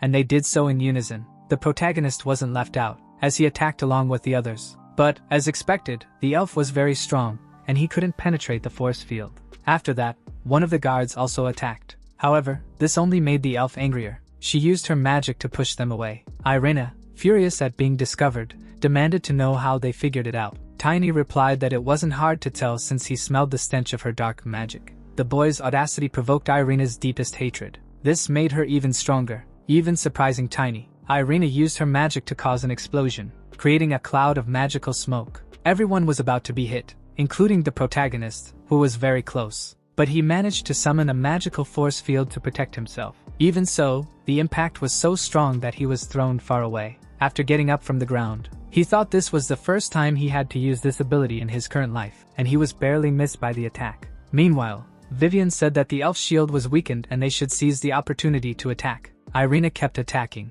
shouting for everyone to get out of her way. Tiny took the moment to mount the Lunar Wolf and charge toward the opponent. However, once again, he couldn't break through her shield. Even so, he caught the elf's attention. Distracted, she didn't notice the others approaching, but at the last second, she managed to dodge their attack, saying that if this ends with just one death, it will be completely useless. She also declared that, now that things had reached this point, she would kill everyone. Her words, however, didn't frighten the heroes, who used the moment to attack again. This infuriated the elf even more. Tiny approached from above and tried to strike her. He managed to land a blow, but it only hit her shield. However, the force of his attack was so strong that it knocked the elf to the ground. This caused her force field to start cracking. Irina didn't like this at all, but Tiny said there's more where that came from. In turn, the elf declared she would take all of them with her. She then used an area of effect spell, affecting everyone around her, including the princess, who, seeing the approaching danger, was startled. But Vivian stepped in, stopping Chloe from being hit. Then she told her men to hold on a little longer. However, looking up, she saw something surprising. It was the protagonist moving like a meteor. Tiny, for his part, thought it was perfect that the flames were completely blocked. And thanks to his improved vision, the iron armor is much better and more useful than in his past life. Now he thinks he must attack with full force to finally defeat the enemy. After striking the elf's force field again, he managed, through the impact, to cause another magical explosion. The impact threw Vivian far away, and Tiny too, though he was saved by the wolf. Even so, he got hurt, but it could have been much worse. His effort, however, wasn't in vain, as Tiny succeeded in destroying the elf's magical shield. Having succeeded, he mounts the wolf again, and charges forward, telling the others to attack as well. Vivian stands up and acts according to the plan. Frustrated and angry, Irina asks how they dare, calling them filthy humans and pushing them back with magic. Vivian notices that the elf still has considerable power, but looking at the protagonist, she sees that it hasn't stopped him from attacking. The protagonist continues advancing toward the opponent, and as he gets close enough, he launches another attack on her. Then Vivian tells the guards they need to finish this quickly. Realizing she's at a disadvantage, the elf retreats, and the protagonist notices she's fleeing. He immediately tells everyone to stop her by attacking. But the elf wasn't fleeing. Instead, she gained enough height to unleash her most powerful attack yet. Tiny realizes she's the last follower of the demon, but sacrificing her body to amplify her powers is absurd to him. Even so, Irina performs the fiery offering, aiming to burn everything below. After that, the black magic flames engulf the area, hitting several royal guards. The protagonist manages to escape with his wolf, and notices that the warriors are already at their limit, concluding they need greater power to end this fight. So he says they must have bought enough time, and states that it's Chloe's turn to act. The princess then begins to manifest her power. She uses her ability called Shine, the divine power channeled through penance and blessings. Those who attain priesthood through penance, only after being baptized and learning about divine power, receive the anti-demon power. However, there have been people born with this power,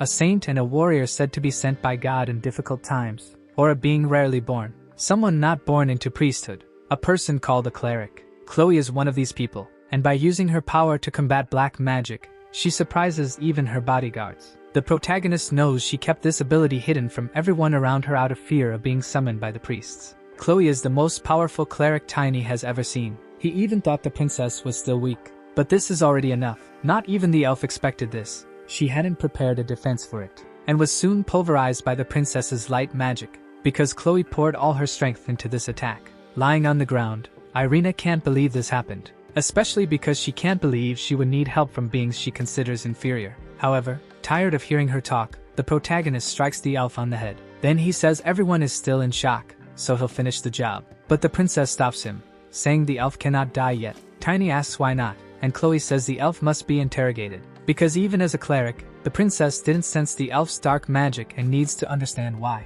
Chloe wants to heal the elf with her magic, and Tiny says if she wants to test it, he recommends she go ahead. Seeing the elf's body, Tiny says she had a death befitting a black mage. On the other hand, the guards find it incredible that the princess is a cleric. Chloe says that, in the end, her secret was revealed, and she feels like she's lost a lot. Then she asks if he knew her secret since he was the only one who didn't seem surprised when she used her abilities. The protagonist responds that he did, and the princess wonders how since this secret is kept even within her family. Tiny says he can't explain it now, but he will at some point. Chloe is satisfied with this answer and doesn't question him further, which surprises the protagonist. He also remembers the mage who was after him, admitting that he's already gotten into too many problems. He also says the princess was in danger because of him and claims it's the noble's duty to eliminate all demonic threats. But Chloe says that if she had died, it would have been due to her own lack of power, and she sees no reason to be angry with Tiny. This only makes the protagonist think that the princess is still the same as she was in his past life. After that,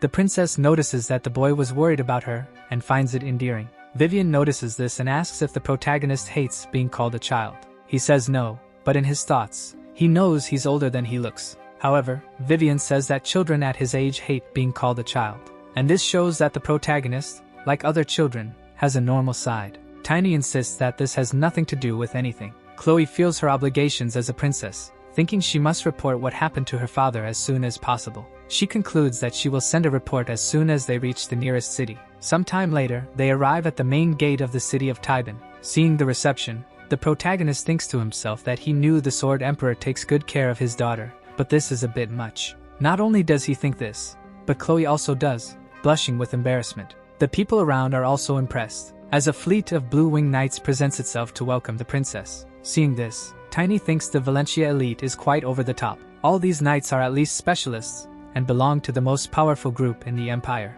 After this, Garen Clemen, vice-captain of the Blue-Winged Knights, leading a force of 103 knights, introduces himself to the princess with greetings. The princess says he and the other knights have done a great job and tells them to rise. Garen expresses his happiness to see that the princess is safe and says that His Excellency was very worried. Chloe, however, says she is sure she wrote in her report that she was safe, claiming that it's a bit of an exaggeration for them to appear here. Garen asks if she didn't face an attack by a dark mage and says that if there weren't an emergency at the moment, her father would have come to meet her personally. The princess asks what emergency this is. The vice captain explains that about a month and a half ago, the Tempest family's relic suddenly disappeared, something that shocks Chloe. Tiny also becomes concerned about this. He asks if this relic is an artifact, but Chloe isn't sure. This grabs the protagonist's attention even more. She explains that this is a secret only passed down to the head of the family. She adds that no one else knows, and she can only suppose it might be a powerful artifact. Then Tiny says he knows why the relic disappeared.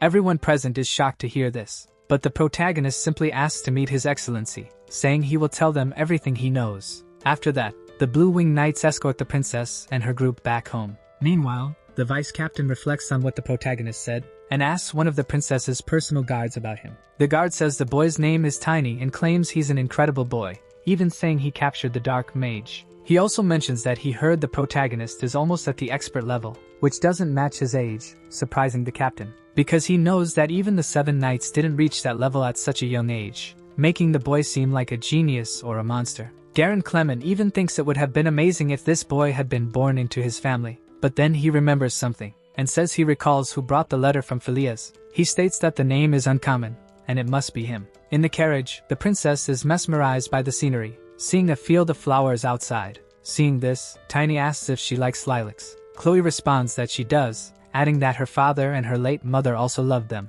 and they even named her after the flower, to which the protagonist says it suits her. Vivian comments that the love between the Duke and the lady was very famous, and she's heard that she was the only woman the Duke ever loved. However, Tiny remembers that before he died, Chloe's father said he actually didn't like that flower very much and asked Tiny not to forget it. Now, the protagonist knows that, without a doubt, the Sword Emperor would want to keep this a secret. He also knows that the Emperor likely won't remember his past life, but the Emperor told the protagonist to find him immediately, so there must be a way. Tiny thinks he must meet the Sword Emperor to define his path and find a way to become a great knight. For the protagonist, his level is the priority right now. If he doesn't reach at least commander level, it won't help him at all, because in this life, he wants to destroy those who stood in his way in the past. At the mansion of the Duke of Valencia, one of the largest in the Aslan Empire, the guards celebrate their return home. The princess asks the protagonist if he has been to Valencia before. Tiny responds that this is his first time. Chloe doesn't quite understand what he means, but then both are startled,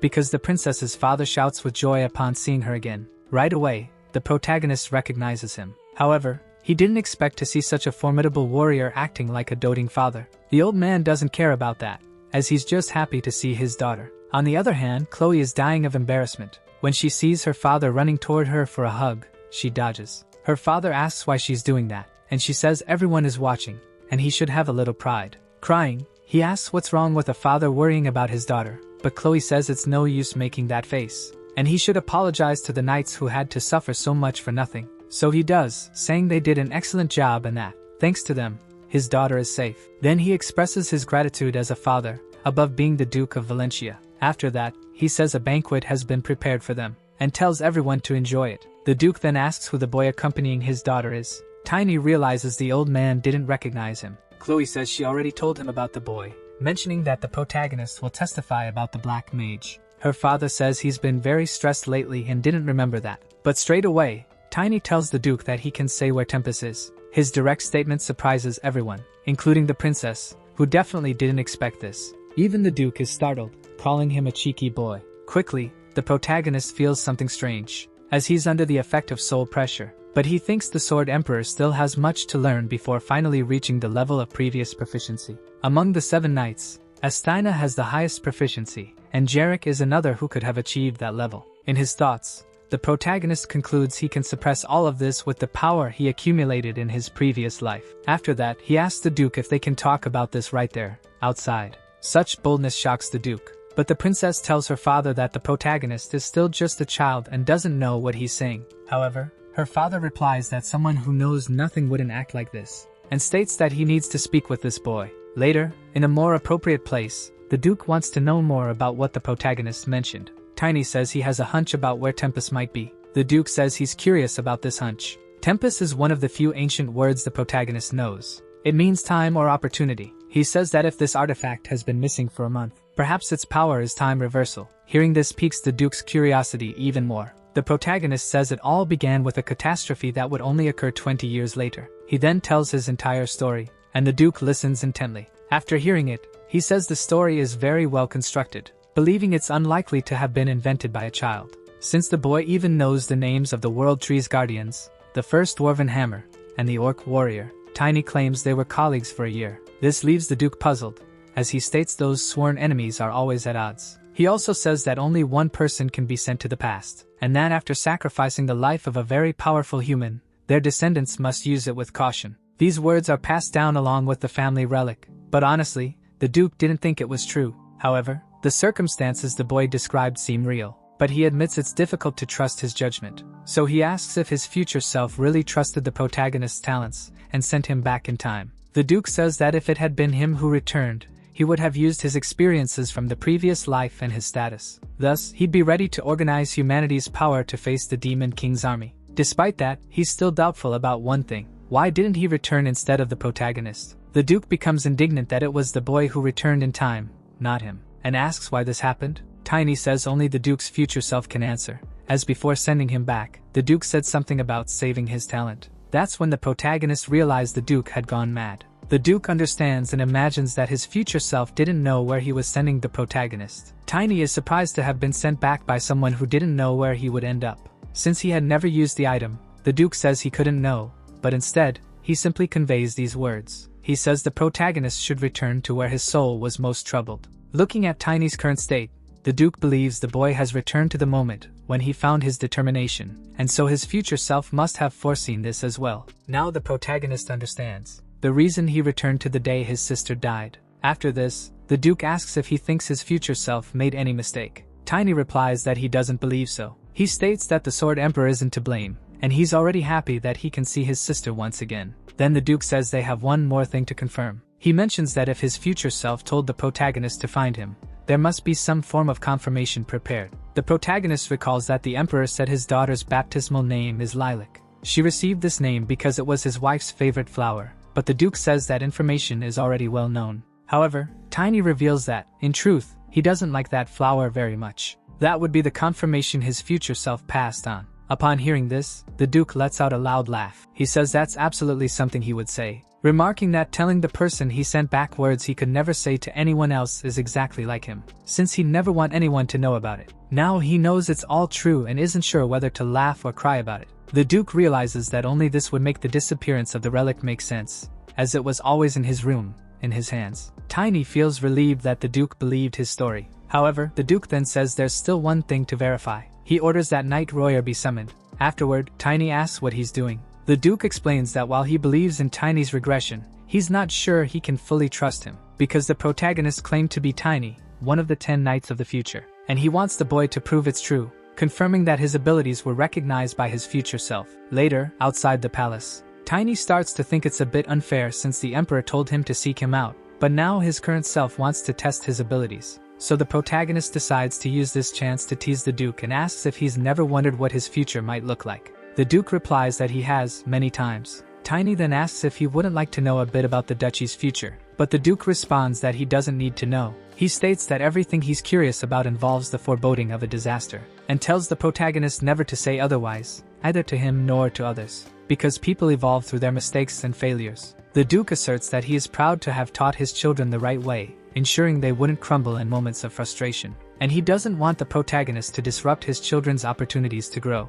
Even so, Tiny insists that he knows a little about the princess's situation, but he asks how someone like him, who struggled so much because of his body, could get close to the Duke's family. The Duke is taken aback by this, and asks if the protagonist truly has no idea what might happen in the future. Tiny replies that he only knows the aristocracy turned into chaos. With this, the Duke asks if that's all he knows. Tiny responds by asking what else he wants to know. Referring to Tiny, the Duke says he is the only allied force from the future and asks if he doesn't think the Duke needs to know what happened in the meantime. But the boy's lack of information drives him mad, so the Duke tugs on Tiny's ear, telling him he'd better remember quickly, or he'll be beaten to death. He also says the pain in his ear will serve as motivation. Later that night, in another location, the Duke, reading a document, wonders why it remains so empty. He also discovers that there are more than 10 disasters and wonders what they are and why the protagonist is so careless. Except for a few, Tiny learned about most disasters through rumors or from some of his comrades. In a serious tone,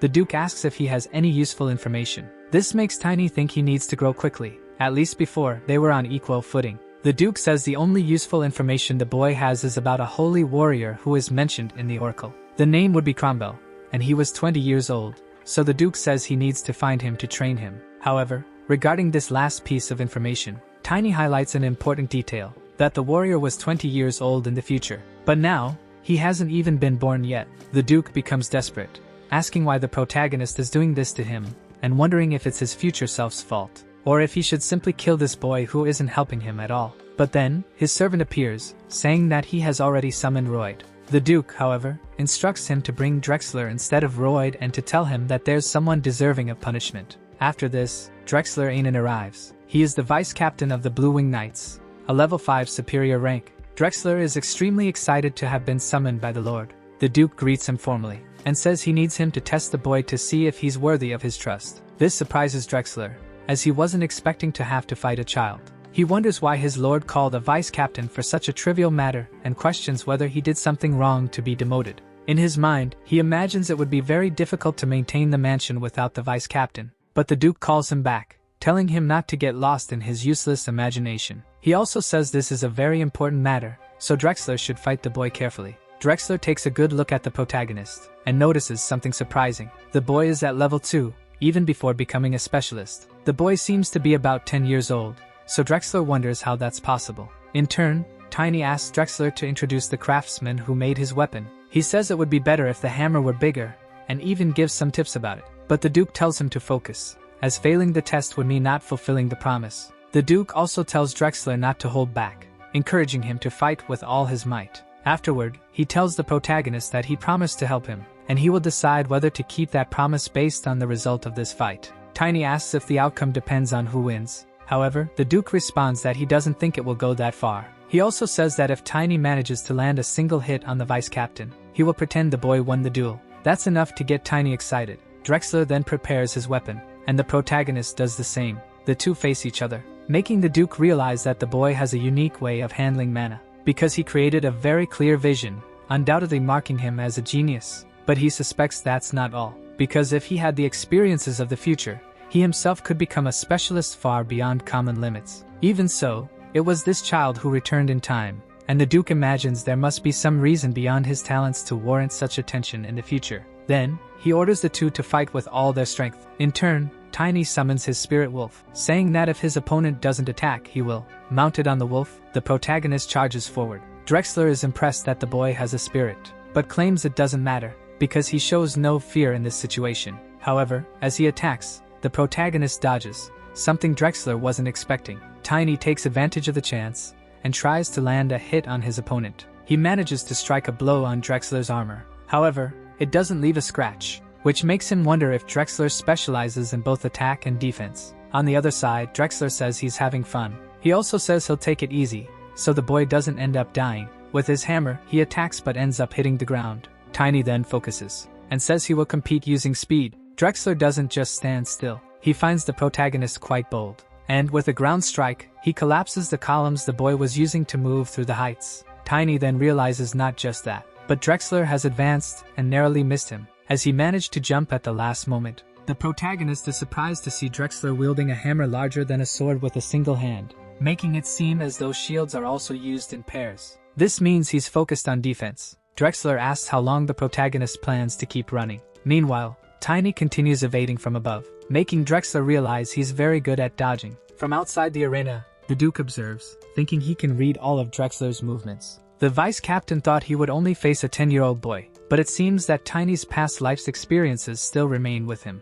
To the Duke, Tiny is certainly impressive, but he believes it's not enough and wants to see everything the boy has to offer. So he asks Drexler how long he plans to drag this out. This angers the vice captain even more, and it gives him the motivation he needed. Soon, with all his strength, he attacks the protagonist with his strongest skill. The skill, which the Duke himself recognizes as a soul weapon, surprises him. He thinks it was unnecessary and knows he must stop him. Tiny, in turn, doesn't seem worried, because he faces the opponent head-on, making the Duke think the boy must be crazy. The clash between the two ends in a huge explosion in the air. With the impact of the explosion, the protagonist falls at great speed. The Duke then calls him an idiot, and Drexler apologizes for the excessive force. The Duke says he wanted to see the protagonist's talent, not his courage. But with a smile on his face, Tiny says he won. The Duke doesn't quite understand what he's saying. However, when he looks at Drexler, he notices a wound on his face. When the protagonist advanced in the fight, before being hit by his opponent, he threw his weapon toward him, because he managed to get close enough. So, at that moment, Drexler was struck. That's why Tiny jumped. And now that he understands this, the Duke says the boy could have died and shouldn't do something so reckless just to win. Tiny insists that he didn't die and that he won, but the Duke asks if he was this reckless in his past life. The protagonist confirms that he was, because, according to him, if he didn't act that way, life would become a dark alley with nothing to offer. After all, he asks if this isn't just a game where they have to win no matter what, stating that's how he's lived until now. Then he asks what the Duke thought, and if he managed to prove anything. The Duke says he would never do something like that, and imagines that, perhaps in his past life, he must have thought it was worth attempting something so reckless. Then he says he will keep his promise, and give the protagonist what he needs most now. Tiny tries to thank him for his kindness, but then, he loses his strength, and collapses on the arena floor. After some time, he wakes up, and upon seeing the Duke, he asks where he is. The Duke says he recovered faster than expected and mentions they have much to discuss. Tiny asks how much time has passed, and the Duke replies that it's been about half a day. The protagonist then asks if he called any priest. But just then, the princess appears, saying she just finished recovering and asks where he wants her to take the boy who just woke up. She also asks if he didn't intend to hurt him again. However, she hears from her father that the boy hurt himself, and he wouldn't hurt his daughter's benefactor. The protagonist is surprised to be called that since he thought it was the opposite until now. Chloe says he was between life and death, but Tiny simply smiles, and says that, as the Duke mentioned, he was too greedy. He apologizes for the trouble. The princess tells him he should act more like a child. However, the Duke approaches him closely, saying that it seems that, even as a child, Tiny recognizes beauty, and warns him not to dare touch his daughter. Tiny deflects, saying he's just embarrassed to be called the princess's benefactor, stating that this never happened originally, and becoming a benefactor right after capturing a dark mage was something he didn't expect. The Duke then understands this didn't happen in his past life. The princess then asks what they're talking about, and her father evades, saying that if it were important, he would certainly tell her. He also says she should focus on her coming-of-age ceremony, as the preparations are almost complete, and he's sure she'll enjoy it. The princess, however, seems a little upset, and walks away with a sad look. Tiny seems to have noticed this but lets her go. Afterward, alone, the Duke says he forgot to give an important piece of advice and tells Tiny that the fact he returned to this moment must remain a secret between them. The protagonist says he doesn't intend to tell anyone, and the Duke says this must not reach other ears, especially priests in particular, because the flow of space-time is the axis of destiny organized by the Creator, a power even the goddess who governs all things cannot touch. A mere human going against this is akin to blasphemy. That's why your family has kept the existence of Tempest a secret. Tiny asks if the goddess isn't the same as the Creator. The Duke replies that he shouldn't know because this information was erased from the temple's scriptures. However, something that the true scriptures say has been passed down among the oldest families. For now, the Duke wants to leave things as they are. He says that the 10 knights the protagonist mentioned must be the only ones aware of this information. Tiny agrees, saying he has no intention of leaving the 10 knights alone.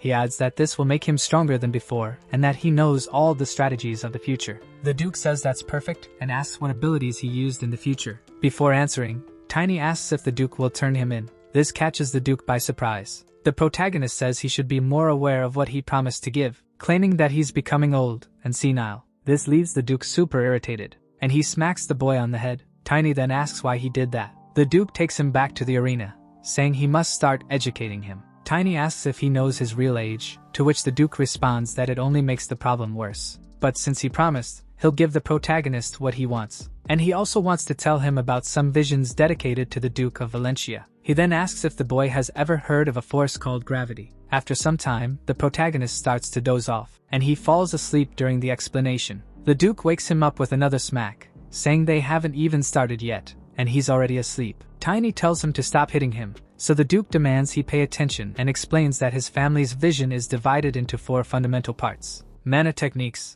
a sword style that combines defense and attack, methods to acquire attributes in 3 steps, and a method to gain aura traits in 7 stages. The protagonist then says it makes sense for a Valencia to be this skilled. With that, the Duke boasts. So, since the protagonist said he uses an offensive weapon, The Duke says the boy doesn't need attack sword training. Tiny says his great hammer is better than any sword. But there's something else he wants. That ridiculously powerful defense he saw the Emperor use, calling it the perfect lesson. The Duke then explains that among the parts of Valencia's vision, there are differences, and that's the method of acquiring aura traits. The protagonist doesn't quite understand, but the Duke says that's what he's teaching him now, how to acquire attributes. Tiny feels disappointed because he wanted to learn more about defense. However, the Duke knows what he's doing. Elsewhere, far from there, a meeting of hooded figures takes place, and one of them says Elaine is dead. He adds that she was the blade meant to pierce the heart of Elvenheim, and losing such an important resource so easily is something they can't accept. But he states that the culprit is a child who believes himself to be a descendant of the Morse family. Then he tells the others to gather information about this child,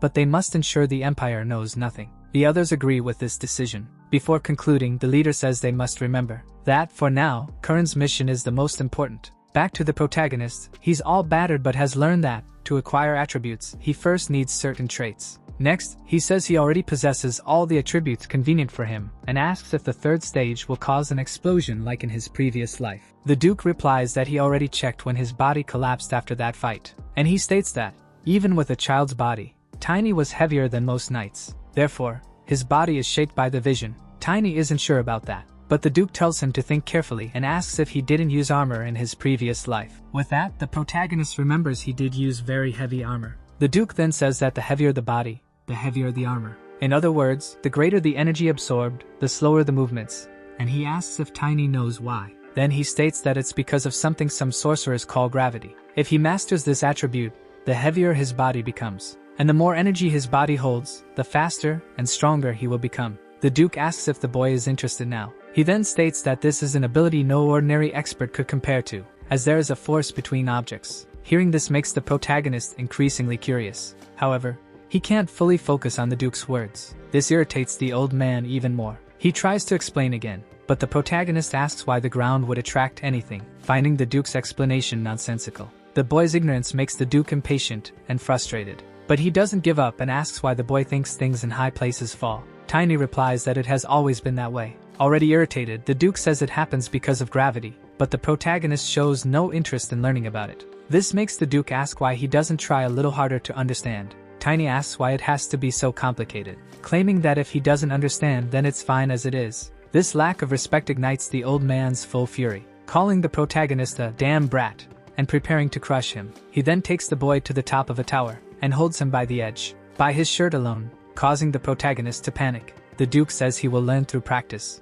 Not only that, but he also uses ice mana to increase the boy's weight. Then, he asks again why someone who climbed so high would have no choice but to fall. Desperate, the protagonist answers, gravity, but he says it without understanding what it truly means. For this reason, the Duke lets him go, allowing him to fall, telling the boy to feel gravity firsthand. As he falls, the protagonist thinks the Duke is insane, but he realizes nothing will stop him from hitting the ground, because if he continues falling like this, he will certainly die. So he decides to try something, and calls his lunar wolf. The wolf appears on the ground, slightly disoriented, and sees that Tiny is about to fall straight onto him. The protagonist, somewhat embarrassed, apologizes to the wolf for what's about to happen. Then, he falls onto the animal. With this, his fall is cushioned, and he manages to survive. But shortly after, the Duke appears, asking if he felt the greatness of gravity. Tiny replies that he felt it in every part of his being. This satisfies the Duke, who states that this was a height from which he wouldn't die if he fell. He then asks if the boy understands what gravity is now. Tiny, however, doesn't seem to have understood, so the Duke says they should try several more times until he gets it, claiming that practice is the best way. However, the protagonist dislikes being thrown off again, saying it would be better to learn just with words. After falling several times from the tower, he wakes up in a bed, being healed with magic. Chloe is happy he has finally woken up, saying it's amazing that he has already become an expert, something Tiny wasn't even aware of himself. He remembers all the times he fell, and wonders if that's even possible. Chloe says that even though he's happy to be her father's disciple, she asks what kind of training it was. Not even the protagonist knows how to answer that. Even so, the princess says it's amazing he became an expert, and she's happy that a genius has appeared in Blue Wing. Tiny, however, asks if it's okay for her to be there. He states that she should be preparing for her coming-of-age ceremony, as her father mentioned. The princess becomes a little flustered, and says there's nothing to prepare. The only thing she needs to do is learn etiquette. Tiny becomes a bit thoughtful, but says she'll do well. Chloe asks what he's talking about, and he replies that he means the ceremony. Then, the princess tells him to stop joking, stating that she knows she'll do well because that's the day she'll be the star. She then asks if she looks nervous. Tiny responds that everyone close to her can see it. In any case, Chloe says it's fine because Tiny is part of the family now. This surprises the protagonist. However, Chloe says he's her father's disciple, so they're part of the same family, and even tells Tiny he can call her sister from now on. The protagonist definitely wasn't expecting that. Chloe asks what kind of reaction that is, claiming it's a great honor since she's the Duke's daughter. And since they're now family, she asks if the protagonist can keep a secret. He replies that it's not a problem. But thinking it over, the princess mentions that Lord Drexler is looking for Tiny, something he didn't know. After that, he heads back to the arena. This time, many people are watching him, because Drexler says he heard the protagonist has become a specialist. Tiny says yes but doesn't understand why he was summoned. He realizes this doesn't seem like something ordinary, due to some people watching him closely. Drexler says he doesn't need to worry, and asks the boy what he thinks about a rematch. Seeing that Drexler dropped his weapon, the protagonist wonders if it's because of what happened in their last fight. Drexler says it's not typical for knights to lose their patience with children. Then he says they'll fight now to help him get used to his new level. Tiny says that if that's the case, he won't refuse the invitation, and immediately goes on the attack, striking his opponent's shield.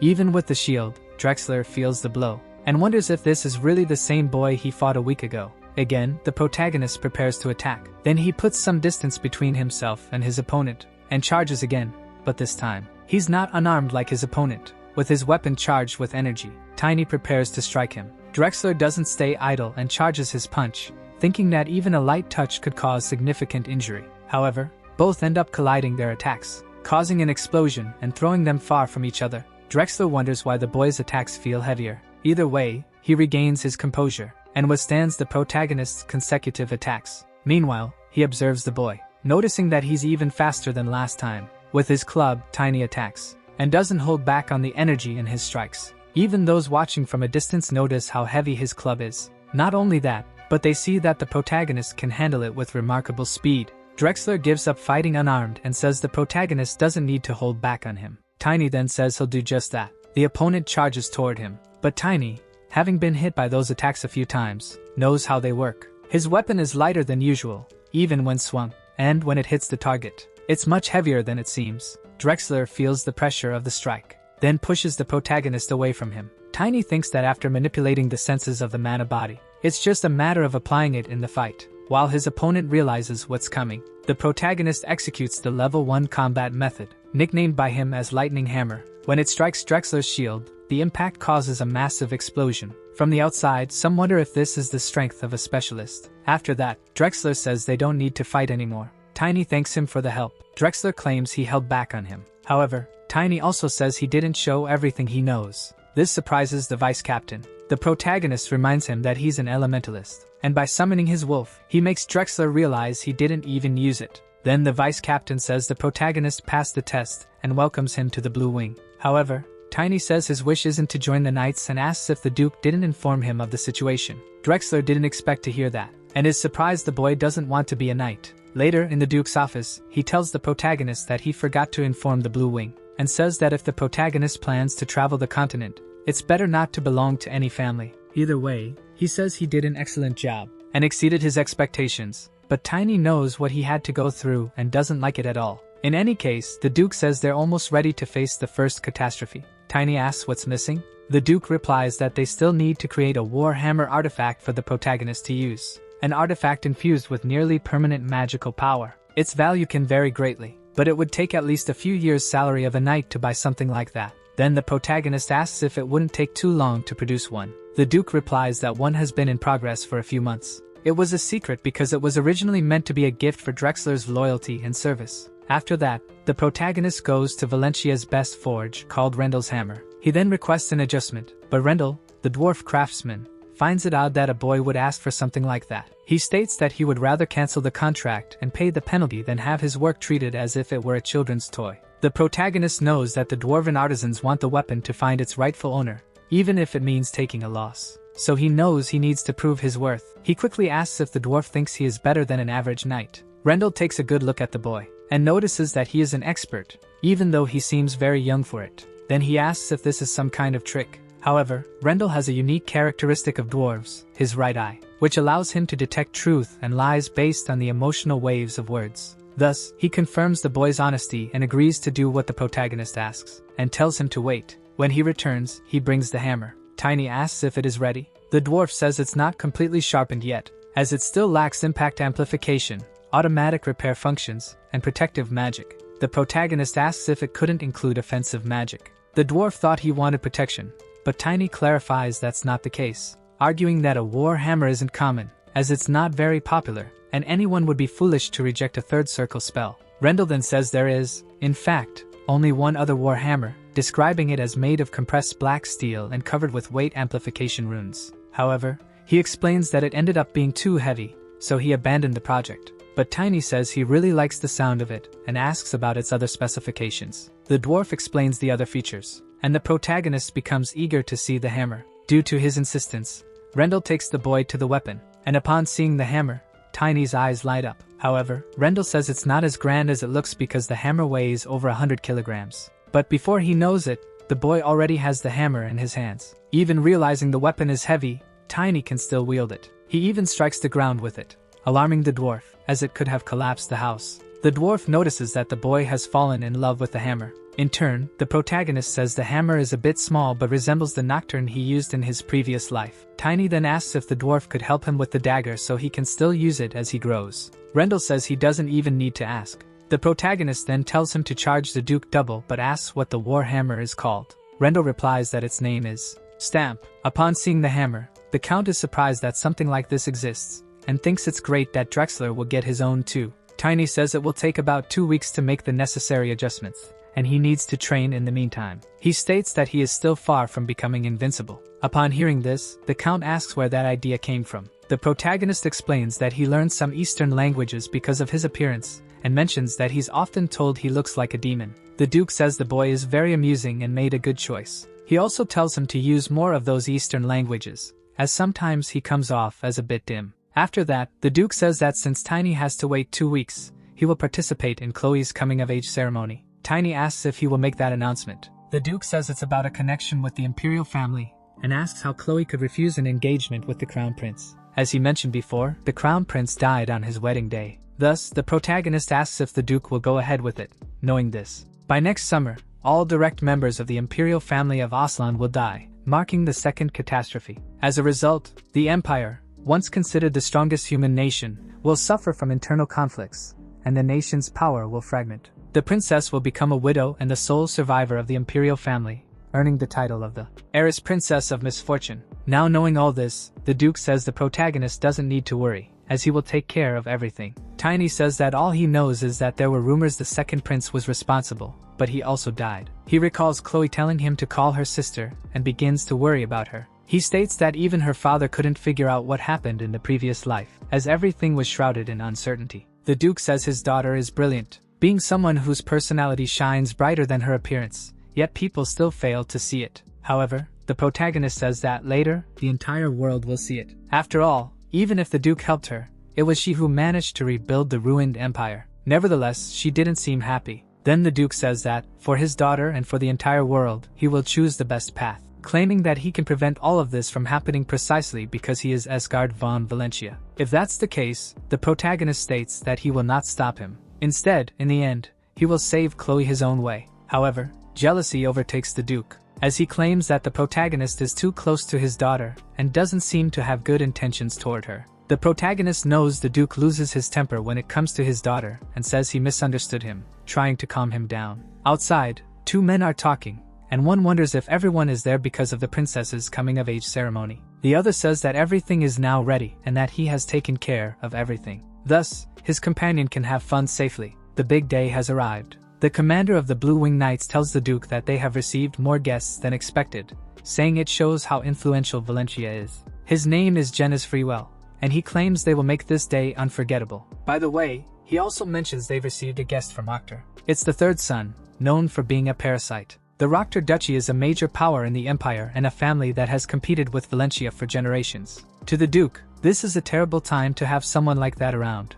and he asks them to ensure everyone knows this is Valentia, not Roctor. The commander says he has already taken all necessary measures, and the Duke says that's good work. However, something else worries him. Then the Duke asks Jeniz if he has any illness he hasn't disclosed. Jeniz asks what his lord is talking about. The Duke takes on a serious demeanor, but decides to leave it for later, and says he just wants Jeniz not to handle everything in the ceremony alone. But the commander says it's fine since the princess is like a niece to him. The Duke remembers that, as a child, Chloe used to follow him around, and there was even a time when she thought she had 3 older brothers. Then he changes the subject, and asks if Jeniz plans to marry. The commander replies no and reminds his lord that he promised not to ask that again. Thus, the Duke apologizes. Jeniz says he seems a bit strange today, and the Duke simply says he's becoming more nervous as the coming-of-age ceremony approaches. Then he says his commander must be quite busy and dismisses him. His name is Jeniz Freewell, just a child who became commander after his father passed away. The Duke had asked the protagonist about him,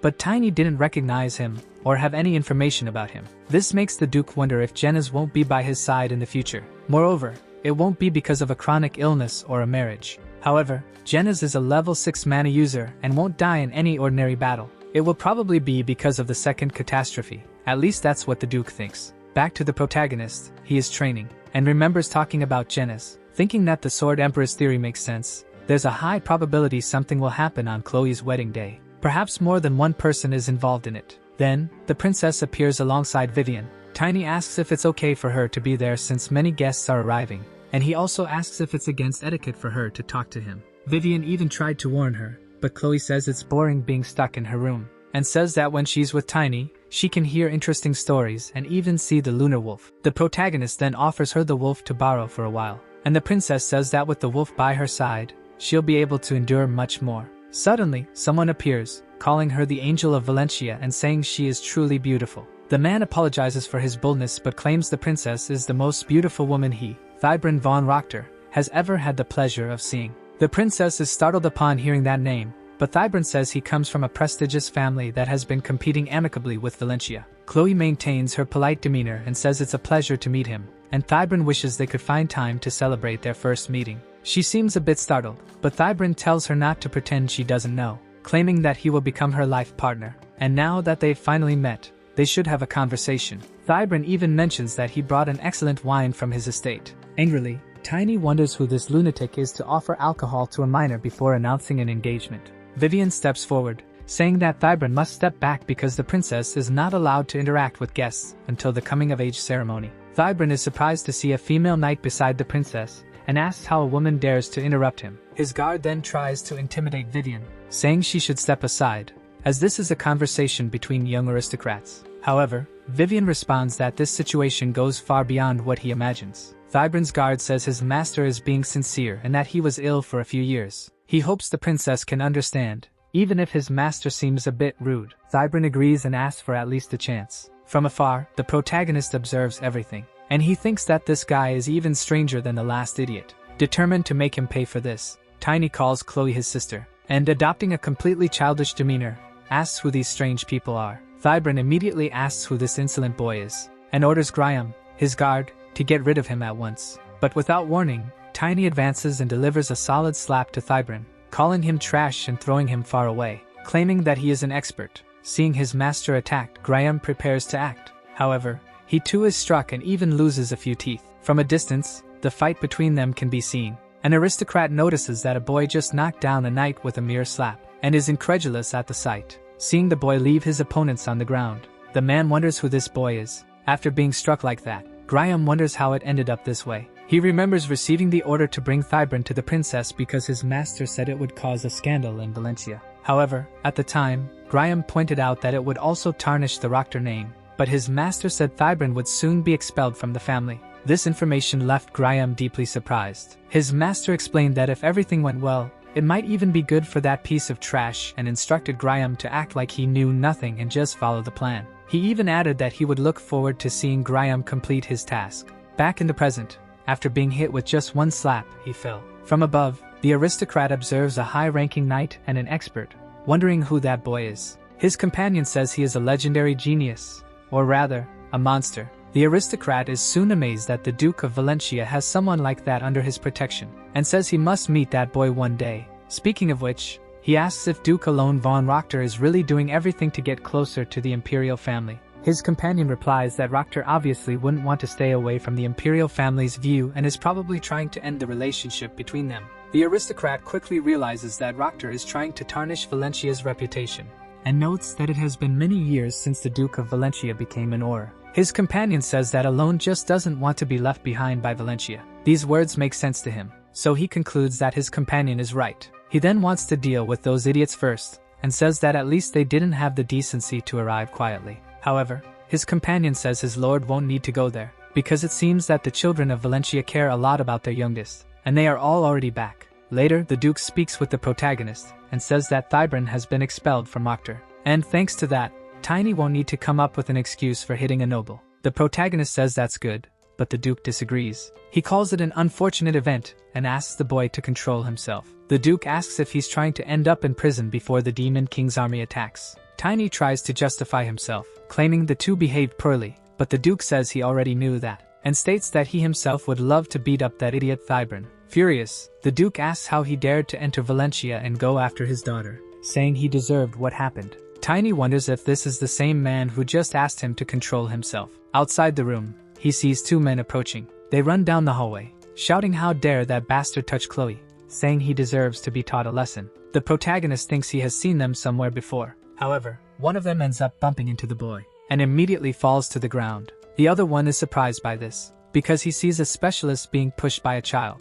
But upon seeing the protagonist's aura, he asks if the boy is Tiny, the boy who fought Drexler. Tiny replies yes, but says that Drexler lost on purpose and didn't even use his spirit weapon. They then say the rumors were true, and that it makes sense for his father to have given him his vision. They also say it's a shame they met under these circumstances, but they are busy now, so they will meet him later. Soon after, they continue running after Thybran, saying they won't let him leave Valencia alive. Aaron says he wants to be the first to punch him in the face. Thus, the protagonist realizes that he is Aaron, the heir of Valencia, which is why he seemed familiar. However, he wonders who the other guy with him was since there was only one young master in Valencia in the future. Then he wonders if the same thing happened as with Genis. This issue with the imperial family of Aslan irritates him, because the imperial family always considered Aslan's lineage the most noble. Only those from Aslan's lineage were allowed to attend the banquet. Even Valencia's guests had a very limited and small number, without even imagining the consequences. The protagonist knows that the blood of the noble golden dragon froze to death, but then his thoughts are interrupted, because the aristocrat from earlier appears and says it's always good to check the surroundings for the slightest noise. Tiny asks who he is, and sees that his face is fake, created by magic. The noble says he hasn't introduced himself yet, and says he is Baron Redley von Narsa, a guest at the princess's coming-of-age ceremony. He also says he heard rumors that Tiny defeated a knight, and wanted to meet him, so he asks if the boy is from Valencia. In turn, Tiny replies no and says the Duke is just looking after him for a while. Redley says the Duke of Valencia really has a good eye. Seriously, Tiny says this is Valencia, and the Baron should be careful about what he says regarding the Duke. Baron Redley says he deserved that and asks if they are even now, making the protagonist question his age. Redley says that if they are even giving each other advice, he thinks they can already be considered friends, and he asks if he can treat Tiny to dinner to celebrate their friendship. He tells the boy not to refuse, claiming that if he agrees, the two will have fun and build a loyal friendship. Tiny thinks he should just beat him up and uncover his true identity, but he remembers that the Duke told him to control himself and stay calm. However, the Baron then mentions that he heard the protagonist is close to the princess, and asks if he thinks the two of them could meet. Before he could say anything more inappropriate, Tiny wastes no time and lands a solid slap on the arrogant man's face. Like the others, he goes flying out of there, and lands straight onto his servant. This leaves the protagonist satisfied, not caring at all about the consequences. After the Baron is sent flying, the protagonist realizes he might have overdone it. This angers the servant, who immediately charges to attack, calling the boy insolent. While he fights with a sword, the protagonist defends himself using only mana. Furious, the servant says he will break him into pieces. Tiny notices that the opponent is stronger than he expected, but looking closer at him, he realizes the man is controlling space with mana. This makes him a challenger. The opponent only wants to rip off the boy's hand for his insolence. Tiny, however, defends himself with his mana armor, and seizes the opportunity to summon his lunar wolf, but the opponent is determined not to let that happen. Upon seeing the wolf, he realizes the boy is an elementalist. However, the opening left by the opponent allows Tiny to attack, and he manages to land a punch on him. However, he is surprised after that, because the opponent stopped the punch with just his forehead and didn't even budge. Then the man grabs the boy, and throws him far away. As he falls, Tiny manages to land without injuring himself. But soon he realizes the opponent is approaching, ready to attack again. Then he turns to his wolf for help, while shielding himself with mana. Even so, he is struck. However, he manages to soften the blow. His opponent comments on his resilience, and declares he won't hold back anymore. With his sword, he moves to attack, but receives the order to stop. The Baron rises from the ground, claiming that the fault was his and not the boy's. After that, Tiny encounters Genis, who says he thought it would be good to meet him but didn't expect it to happen like this. Tiny apologizes, and Genis comments that he did seem a bit suspicious. The Baron, who is also present, asks for forgiveness. Genis says he'll let it slide this time. However, he warns him to keep one thing in mind, stating that Valencia is not such a forgiving place. He also tells Tiny that the person with the magical disguise has permission for it, leaving the protagonist feeling oppressed. Genis expresses high expectations for him, and claims that if he's a bit more cautious, he believes Tiny could become very promising. He then says he's a little busy, but Tiny wants to ask him something before he leaves. He questions him about the Baron. Genis replies that it's still confidential, unfortunately. The protagonist asks if he's someone connected to the Imperial family. This makes Genis think he said something he shouldn't have. Tiny concludes that it makes sense since Challenger-class knights are so rare. Genis, however, tells him he must never repeat this. Tiny thinks to himself that he already knew about the arranged marriage and assumes the Baron must be some kind of Imperial inspector. After all, Chloe's coming-of-age ceremony has finally arrived, and they will likely announce her engagement to the Crown Prince. A week after the coming-of-age ceremony, Genis reflects on Chloe not as a princess, but as his younger sister, and vows to make this day the most beautiful of her life. However, he grows irritated hearing Tiny talk, as the boy is savoring the food and not paying attention to anything else. Tiny even tries to speak with Genis, but he's only focused on his duties. Genis tells Tiny to eat more slowly because there's plenty of food. Tiny tries to respond, but his mouth is full. Genis then tells him to stop eating before he breaks his jaws. The protagonist is startled by this, but Genis just thinks he's a growing boy lacking discipline. Soon after, the Baron approaches again, and asks if Tiny has time to speak with him instead of the busy Lord Genis. Tiny is surprised that the inspector showed up at the party, and admits he was a bit rude last time. He thanks him for his generosity in forgiving him. The Baron replies that it was his fault for asking the impossible and admires Tiny's defensive reaction at the time. He also says that if he's rude again, Tiny has permission to hit him because no one would dare retaliate. Feeling a little awkward, the protagonist wonders if this guy is some kind of masochist. After that, the Master of Ceremonies announces the star of the event, Princess Chloe von Valencia, who enters alongside her family. Her father accompanies her, along with her siblings, and the princess's charming smile lights up the room. Upon seeing this, the Baron is awestruck, remarking on how beautiful she is. Tiny doesn't like this at all and doesn't want to let it slide unnoticed. As the princess approaches, the guests call her the Angel of Valencia, due to her captivating beauty. Chloe, however, feels uneasy, and wonders if everything will change after today. Among the crowd is the protagonist, who is concerned about the princess, remembering her saying she considers him her brother. He then summons his lunar wolf, wishing her happiness in her new life. The wolf approaches the princess, brightening her day. The Duke and others are surprised by its appearance, except for the princess, who is enjoying herself, and trying to keep the wolf calm in her lap. Her father feels relieved that it isn't a threat. But suddenly, the wolf begins to transform, and shifts from its small form, growing larger and assuming its adult persona. Even so, it remains by her side. Seeing a spirit next to the princess, some guests think she's no different from a goddess. Even the Baron is impressed upon seeing the spirit's true form, and thanks the protagonist for the beautiful distraction. Tiny wonders why this guy is thanking him, finding it all too strange. Back at the ceremony, the Duke once again thanks Chloe for growing up healthy. He also says that if her mother were there to see her today, she would be very happy. The father's words to his daughter move many of the guests. However, not everyone seems to know the Duke's story, as one of them appears confused about it. In any case, the ceremony continues. The Duke places a necklace on his daughter, and all the guests are dazzled. The Master of Ceremonies announces that now comes the highlight of the evening and says it's time to present the princess's fiancé. The Duke then declares that his daughter's fiancé is this person, pointing to the hall, but not to someone physically present. Instead, it's a magical projection, displaying the fiancé for everyone to see. His name is Bradley Van Azren, and he says he's very happy to receive the Angel of Valencia as his companion, but he regrets not being able to attend this wonderful day in person. Vivian, who is present, is impressed because this young man is the heir to the throne. Meanwhile, the protagonist remembers that in his past life, Bradley died for nothing. The Baron says it's his turn, but the protagonist grabs him and asks where he's going, stating that it's not time to leave yet. The Baron says he knows about his concern for the princess. However, he insists the protagonist need not worry about him, and tells him to read his name, Narsa, backward. The protagonist quickly realizes that he is Ezran. Then Bradley reveals his true identity and bids farewell to the boy. Tiny now understands who he was all along.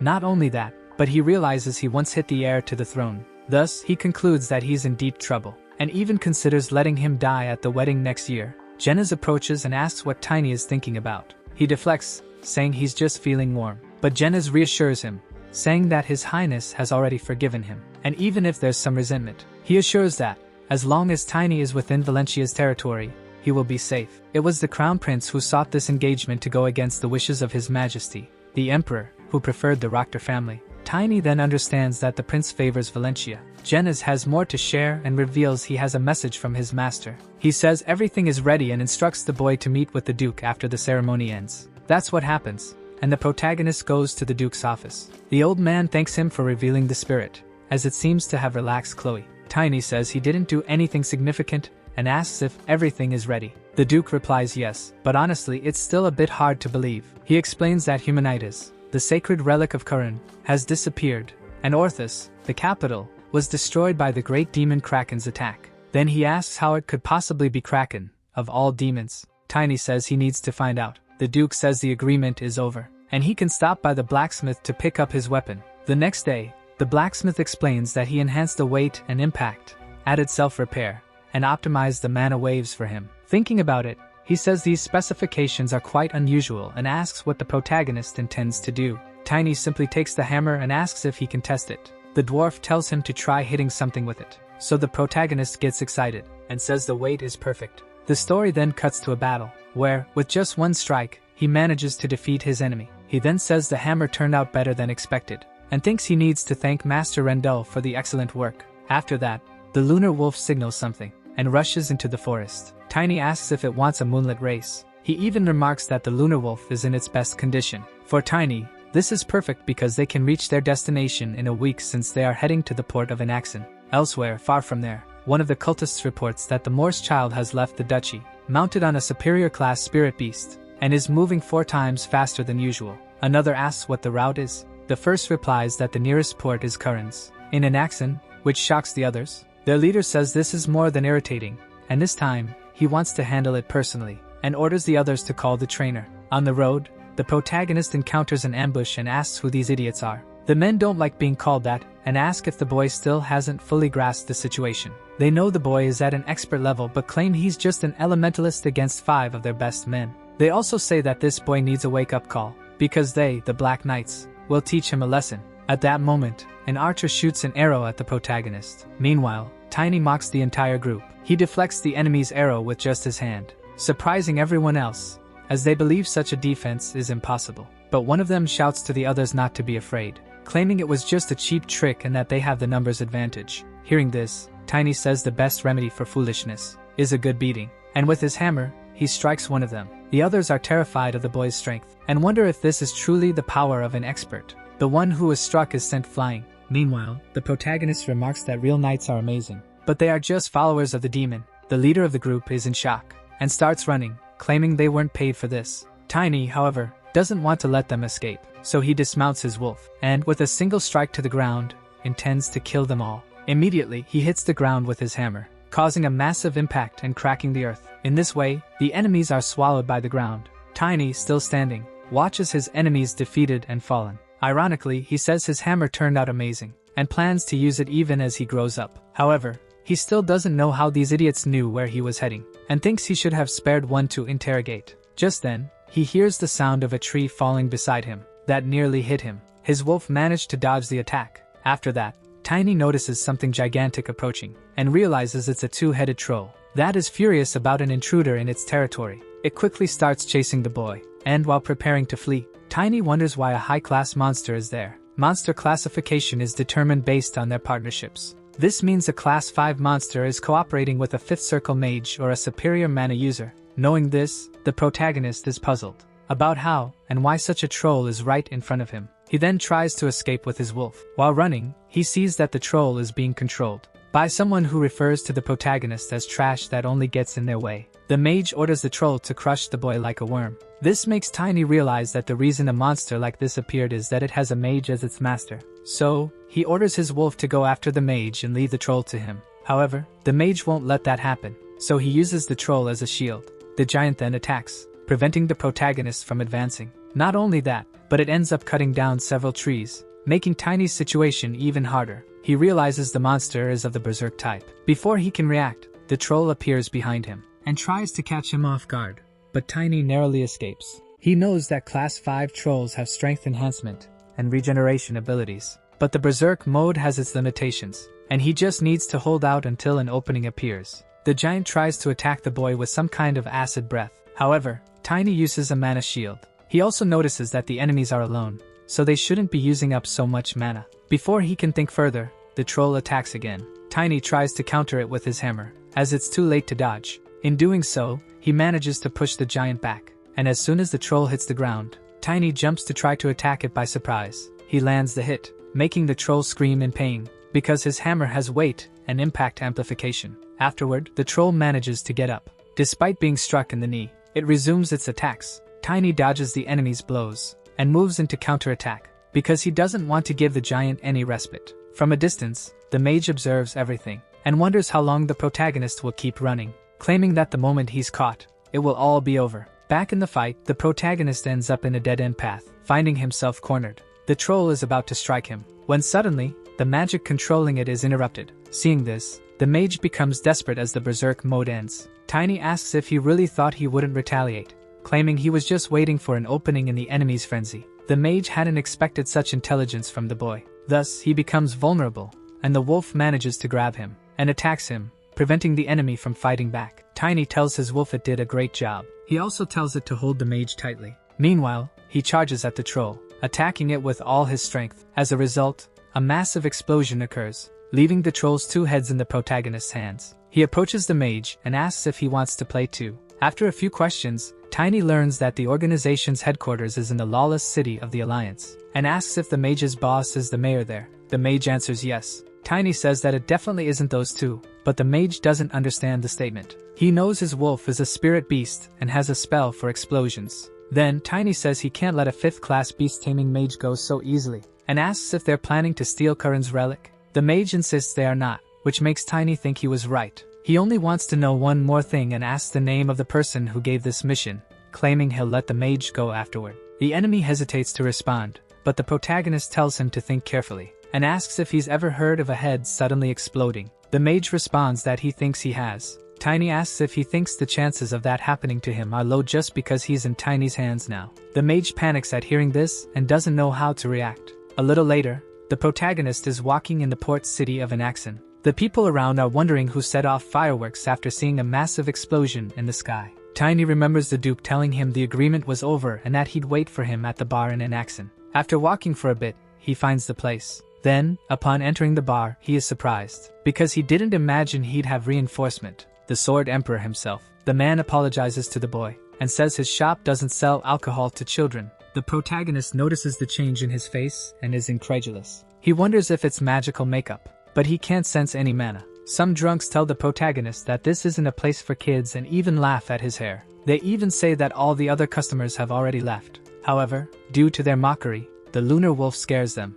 and puts them in their place. It then returns to the protagonist. With this, Tiny says they can't ignore him. The shopkeeper sees a black-haired spiritualist and concludes that the boy wants the house's special menu. He apologizes for not recognizing him sooner, and then takes him to another room. Alone, the protagonist shows his badge. The man recognizes it as the Duke's certification, with the symbol of Valencia's secret organization, Blackwing. Not only are they the best warriors, but they are also the best at handling information and personal connections. The man introduces himself as Jay and says he is the commander of the Black Wings. Tiny understands this means Jay is literally the chief and has a question. He says that if Jay is the leader, he should at least be a Blader class, but he didn't sense any mana from him, and asks how the leader manages to hide it. Jay replies that he hasn't awakened the use of mana. He also says that sometimes the tricks for hiding mana become the hardest disguises to detect. Then he uses the Duke's face again, leaving the protagonist thoroughly impressed. Jay explains that it's just a simple disguise. Tiny then thinks he wasn't wrong and asks Jay if this isn't very dangerous.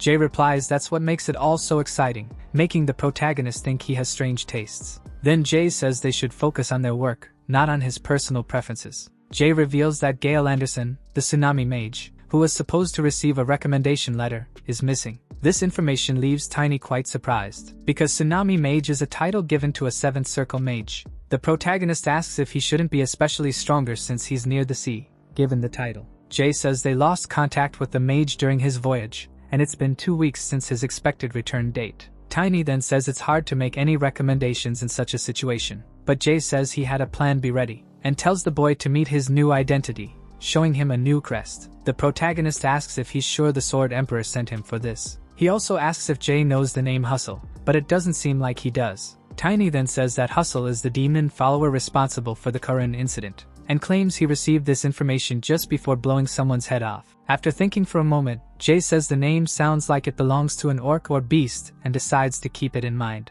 Then, one of Jay's servants calls him, telling him to hurry because they are here. Tiny asks who they are, but Jay just says he has to leave, because it means the big players have arrived. Soon, the protagonist imagines that something bad is about to happen. However, in the shop's hall, a grand party is taking place. Tiny comes across the so-called big players, who turn out to be a large group of hungry customers. The waiters are unhappy with the overwhelming crowd. This makes the protagonist wonder why a friend restaurant is doing so well. 2 days later, aboard the ship Flaxen, the boatman says they'll depart soon, until a hooded figure asks if this is the ship to Curran. Afterward, a sailor identifies the figure as a child and asks where their identification is. Tiny, who had been keeping a low profile until then, shows the identification given to him by Jay. Immediately, the sailor realizes he's a noble, and wonders why a noble is there without an escort. He quickly apologizes for his oversight. The protagonist says it's fine, as he's just a fallen noble now, even though he doesn't fully understand. The boatman wishes him a safe journey. Meanwhile, Tiny recalls Jay mentioning a noble family called Moors, that was accused of being demon followers and disappeared 40 years ago. Black hair and dark eyes were marks of their descendants, but with so few heirs, they couldn't recover over time. From now on, Tiny must assume the identity of one of the Moors who fled and had a child with an elf. Tiny has to take on this disguise now, but thinks that even as an elementalist, it's still a bit strange. Then, he starts to feel a bit different, and quickly realizes there is magic within the ship. The protagonist senses a presence, but doesn't see anything unusual around him. He knows, however, that there's more than 1 or 2 presences, and wonders what their purpose is. He even considers that they might be planning to sacrifice everyone aboard. In a moment of distraction, a man tries to catch Tiny off guard, but his instincts won't let that happen. The protagonist quickly grabs the man's hand and breaks it, stopping the attack. The man's scream immediately draws everyone's attention, and the ship's crew becomes terrified, especially when they see blood gushing out.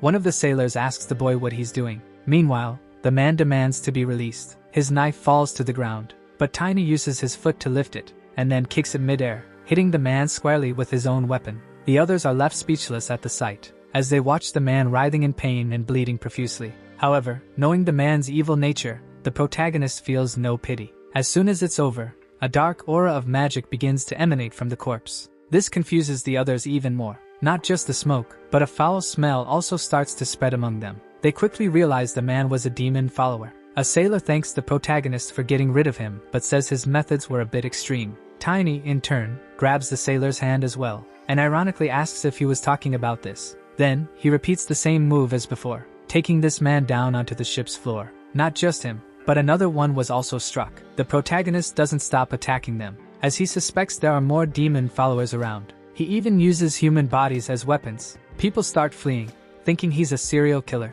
However, one of the crew members finally realizes that everyone the boy attacked was also a demon follower. Tiny, with a serious expression, looks at his last target, the one who seemed to be the ship's captain. The captain comes up to the deck and asks what's happening. Seeing the bodies, he asks how this could have happened. Then, he spots the protagonist, and immediately apologizes for the inconvenience. It seems this chaos was caused by demonic followers, and he would like the boys' cooperation in a future investigation. Tiny laughs and says he is a great captain, and also an excellent actor. Without wasting any time, he attacks the captain with his hammer, hurling him away and crushing him with the impact. The people, already shocked, become even more terrified. They look toward where the captain's body landed, and see that he, too, was a demonic follower. In the city, someone reports what happened, saying these demonic followers were responsible for the Flaxen operation 5 years ago. 5 low-level sailors, 2 specialist-level navigators. Along with the captain, who was a Blader-class knight, King Imud van Karen is impressed by this information.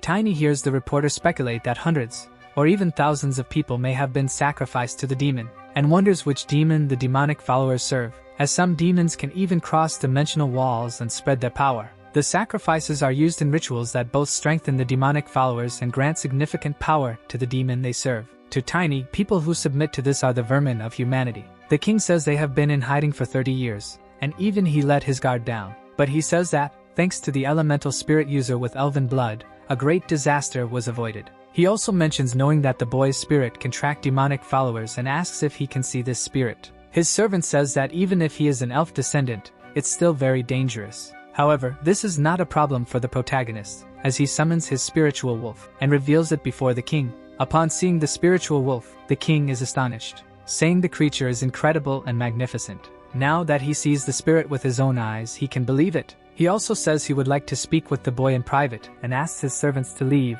surprising them. Even the protagonist didn't expect this, as it's not common for a king to meet alone with a stranger, leaving him very intrigued about what will happen next. The king's servants ask His Majesty to reconsider, as they don't want to leave him alone with someone unknown. However, the king insists and says it won't take long. Thus, they comply with the order and leave. Now Tiny is face to face with the king alone. The king tells the young hero they don't need to worry about others overhearing, and asks if it's a lie that he is descended from elves. Already suspecting the answer, the king says he would like to know the protagonist's true purpose for being there. Hearing this, Tiny wonders where he went wrong. The king says that, after living for so long, one hears plenty of information. For example, that elves don't actually have black hair. The king tells the protagonist not to worry, claiming only members of his family know this information. Embarrassed, Tiny apologizes for the lie, and says he was hunting demonic followers, because he's trying to stop them from stealing relics and causing further damage in Curran. The king says that apparently, the protagonist truly is worthy of the empire. He also mentions that Curran is a neutral country,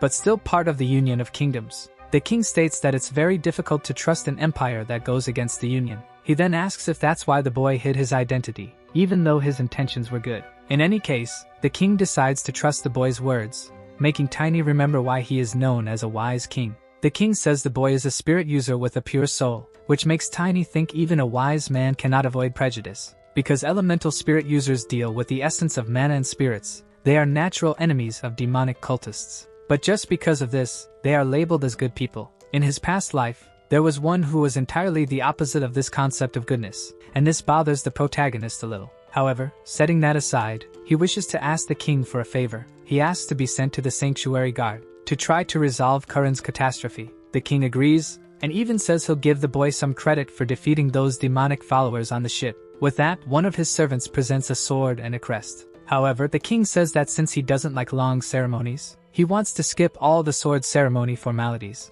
because the protagonist has already proven his worth as a knight. And in the name of the royal family of Curran, Tiny von Morse is appointed as a knight. He is ordered to serve as a protector of the sacred relics. The protagonist thinks this is the first knightly title he's earned in this life. He then tells his sister Irina that he's starting anew, but this time, he'll certainly do better. Before leaving, he has something to say to the king. He mentions a man named Hustle as being behind this case, claiming that he heard this name being used among beasts and orcs. With that, he asks if the king knows anything about it. The king asks if he's sure about this information, but the king's expression surprises the protagonist. Tiny explains that the information came from a fifth circle mage, right before he exploded his head. After that, the king simply tells Tiny to leave, as he needs to think more about it. Elsewhere, far away, a mage summons a creature. Seeing this, another man appears, saying it's perfect, because it looks like a tsunami mage. The mage who performed the summoning seems to have done so forcibly, but standing before him is Hustle, stating that a child managed to see through the veil,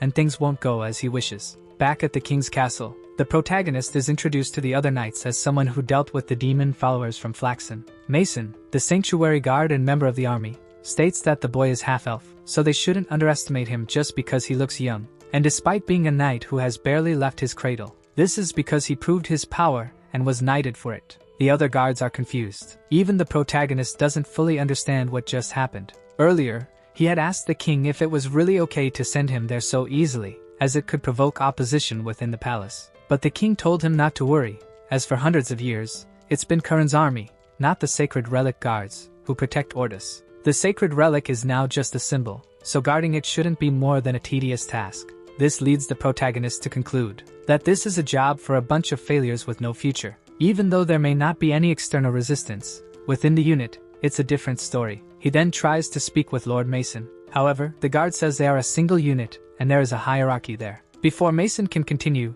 the protagonist summons his lunar wolf to intimidate the others. He says he doesn't know much about this hierarchy stuff, but he does know how to burn a demon follower if necessary. He then asks if the others know how to as well. No way, they reply. Thus, the protagonist says he hopes to get along well with everyone. Speaking of which, he's still concerned about the king's reaction, which might indicate he knows who Hustle is. Soon after, someone appears, asking if the boy is the elemental specialist who defeated all those demon cultists. The man approaches the protagonist and says it's a pleasure to meet him, introducing himself as Truman, the Sanctuary Guard captain. Tiny also says it's an honor to meet him, but upon analyzing Truman, he realizes the man is just an expert, weak for a captain. Regardless, Truman heard that the boy volunteered to join the guard, and asks if it's because of an interest in divine artifacts. The protagonist decides to confront him to figure out the old man's intentions, and wonders if he's connected to the current calamity. However, Truman reacts entirely differently, becoming excited and saying the protagonist came to the right place,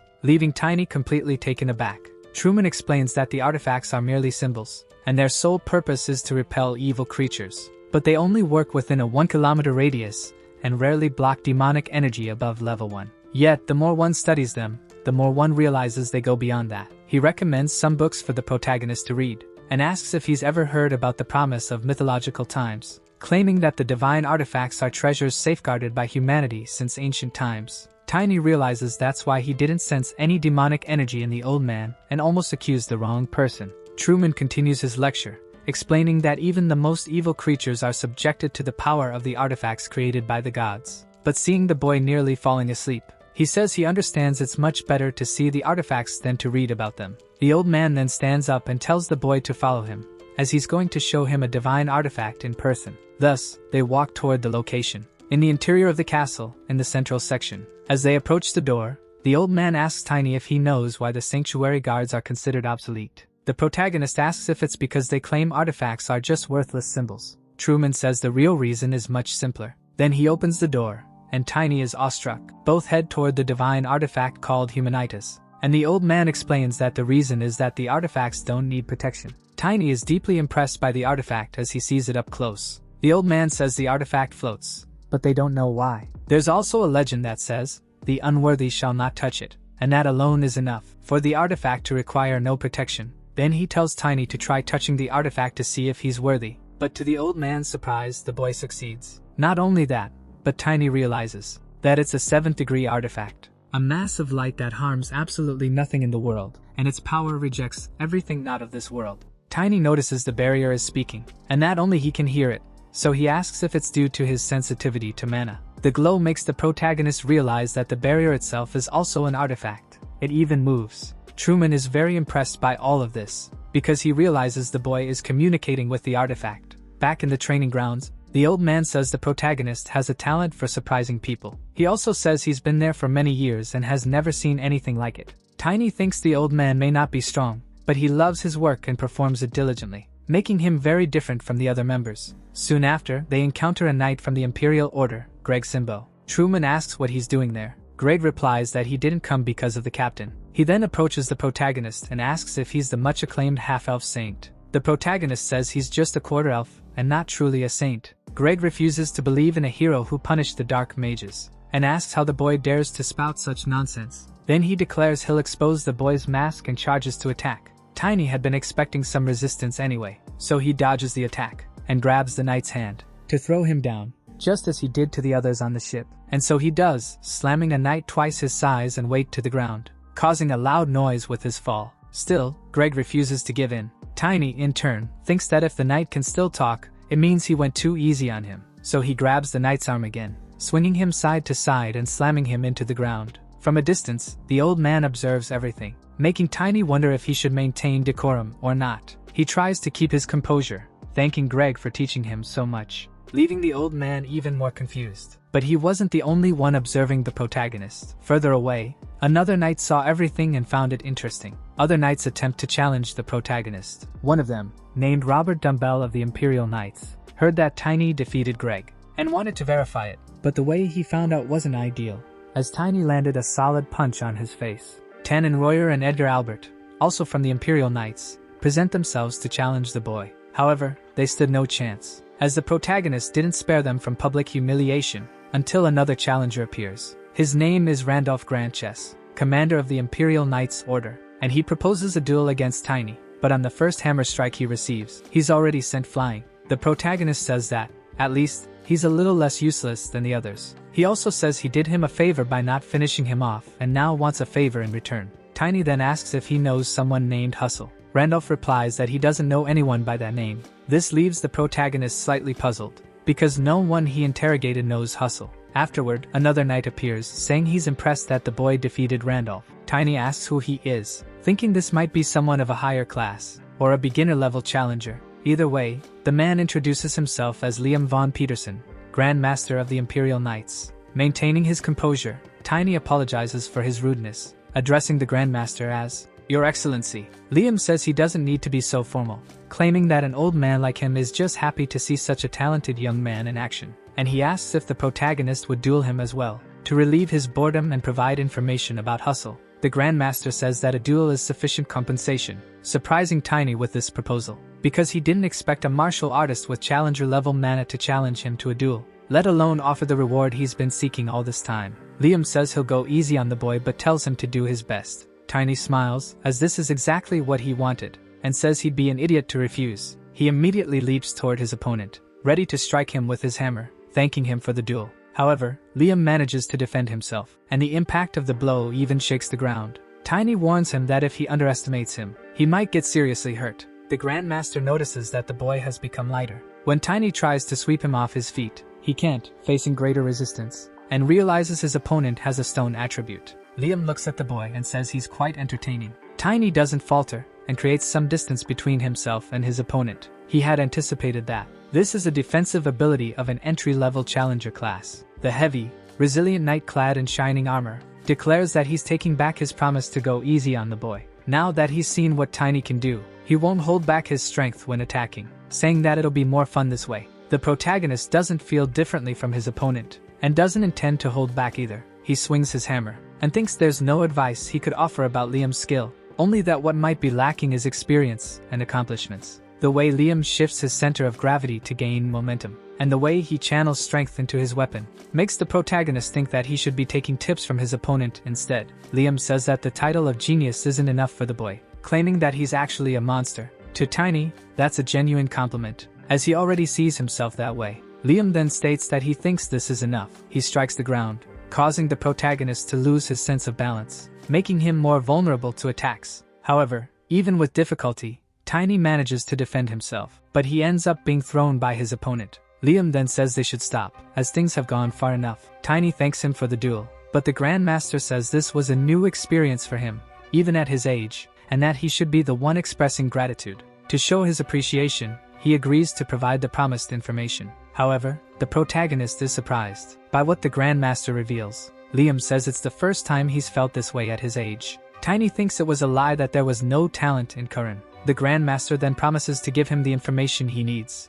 leaving Tiny excited to finally get the answers he's been looking for. Liam explains that there's a man named Littman, who belongs to the Imperial Knight Order but only takes orders from His Majesty. The protagonist is surprised because he wanted information on Hustle, not Littman. The Grand Master says that's all he knows about Littman's duties, but it seems he's been wandering through various places, so perhaps he knows this Hustle that the boy is seeking. He asks if Tiny would like him to arrange a meeting, but before he can answer, one of the guards calls for Tiny, saying that His Majesty is urgently looking for him. This catches the protagonist off guard. Regardless, he goes to the king, who says that the man beside him has found the person Tiny has been searching for. The king introduces him as a specialist from the Eastern Continental route, Lord Littman. Tiny is confused because they've already found him, and he hasn't even asked about him yet. Moreover, if this is Littman, the protagonist wonders if he's the same man Lord Liam just mentioned. Littman greets Tiny, saying it's a pleasure to meet him and calling him the hero who massacred the demon followers, asking if the boy has been looking for him. Tiny says yes and replies that it's a pleasure to meet him as well. The king notices that something is off with the boy. Meanwhile, Tiny thinks that if His Majesty was going to stage this spectacle, he could have at least warned him beforehand. Littman tries to speak with the protagonist, but Tiny quickly says that, given his appearance, he thinks his roots might be from the eastern continent. So when the king asked what he wanted, he answered that he wanted to go there at least once. Soon, Littman says that His Majesty gives very generous rewards. He also mentions that over the past decade, every time they discovered a new route, he also received undeserved favors. Even so, the king tells Tiny not to leave for the east immediately, claiming that he must keep his promise to eliminate the base of the demonic cultists before departing, something Tiny intends to fulfill. Tiny is puzzled by how suddenly the king mentioned the demonic followers. He immediately becomes suspicious of Littman, and analyzes him from head to toe. However, he doesn't detect any dark aura in him. Then he concludes that Littman is clean, and in any case, if he were a demonic follower, his lunar wolf wouldn't have stayed idle and would have acted already. However, upon closer inspection, he notices a type of mana that seems like a mix of beast and human. Thinking about what Jay said, it starts to make sense. Littman says that to respond without hesitation, one must be a competent saint. The king declares that Littman will assist Tiny in eradicating the demonic followers. Littman asks what the king means by that, since he was supposed to begin searching for Sir Gale the following day, but the king tells him to cancel that mission, claiming that eliminating the threats in front of them is more important, and that the best person he can mobilize right now is Littman himself. This leaves Littman slightly frustrated, but even though he's concerned about Gale, he understands that he must obey the king's orders. Tiny observes him and detects no demonic energy, but he believes Littman is Hustle. Later, he meets with the king, and says that Littman is not a demonic follower. The king understands but still says it's good to be sure, and asks Tiny to confirm it himself while working alongside Littman. The protagonist asks why the king didn't say so earlier, and the king replies that he had no choice. Tiny then asks if it's due to a mana oath. The king confirms it. This type of oath is bound with mana, creating a lightning discharge equivalent to the circle level of those who break their promises. A promise made in the third circle causes a small shock, but it can become a burden if one doesn't have much time left to live. Tiny then asks why the king is doing all this, considering that Lord Littman has been loyal to the king for decades, while the protagonist is only meeting His Majesty for the second time. The king says that they, of Curran's blood, upon living to such an age, begin to experience strange premonitions. A dream where the sacred relic vanishes, and demons destroy the entire capital. A dream the king has repeatedly had, day after day. Tiny appeared out of nowhere, and said the sacred relic would disappear. That was enough to raise suspicions. It would be great for the king if it were just an old man's random dream. If this ended only with the resentment of a loyal subject, then the protagonist feels something different, and realizes Hustle is no longer there. Wondering if he left the palace, Tiny rushes off mounted on the lunar wolf, and thinks that not even his wolf could detect demonic energy, so he wonders if the real Hustle is somewhere else.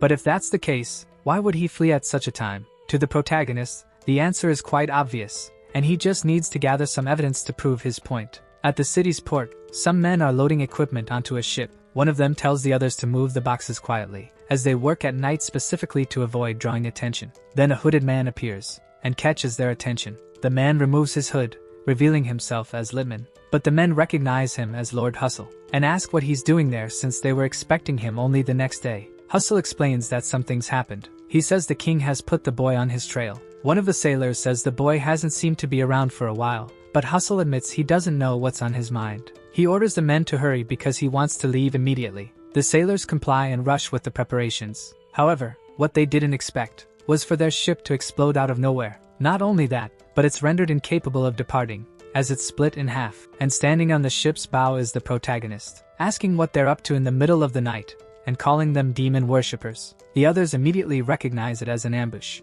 But before they can do anything, the protagonist strikes the ground with his hammer. Hustle sees that the boy has already taken down 4 of his men. Ironically, Tiny asks if anyone else wants to enjoy eternal sleep. Those still alive call him a monster. In turn, Hustle remarks that the boy may be a follower of God, but he's only at the expert class level, and must already be exhausted from all the fighting. He also tells his men not to fall for it, claiming this must be the protagonist's plan to recover mana. Tiny admits he's been found out but says he doesn't care. Hustle comments that he didn't expect the boy to face him alone, and declares he will end him right now, but the protagonist tells him to try all he wants. Thus, the two begin their clash. Hustle attacks with his sword. Tiny counters with his warhammer. He manages to block an enemy attack, leaving his opponent very surprised. While Tiny holds the enemy's sword, he orders his wolf to attack.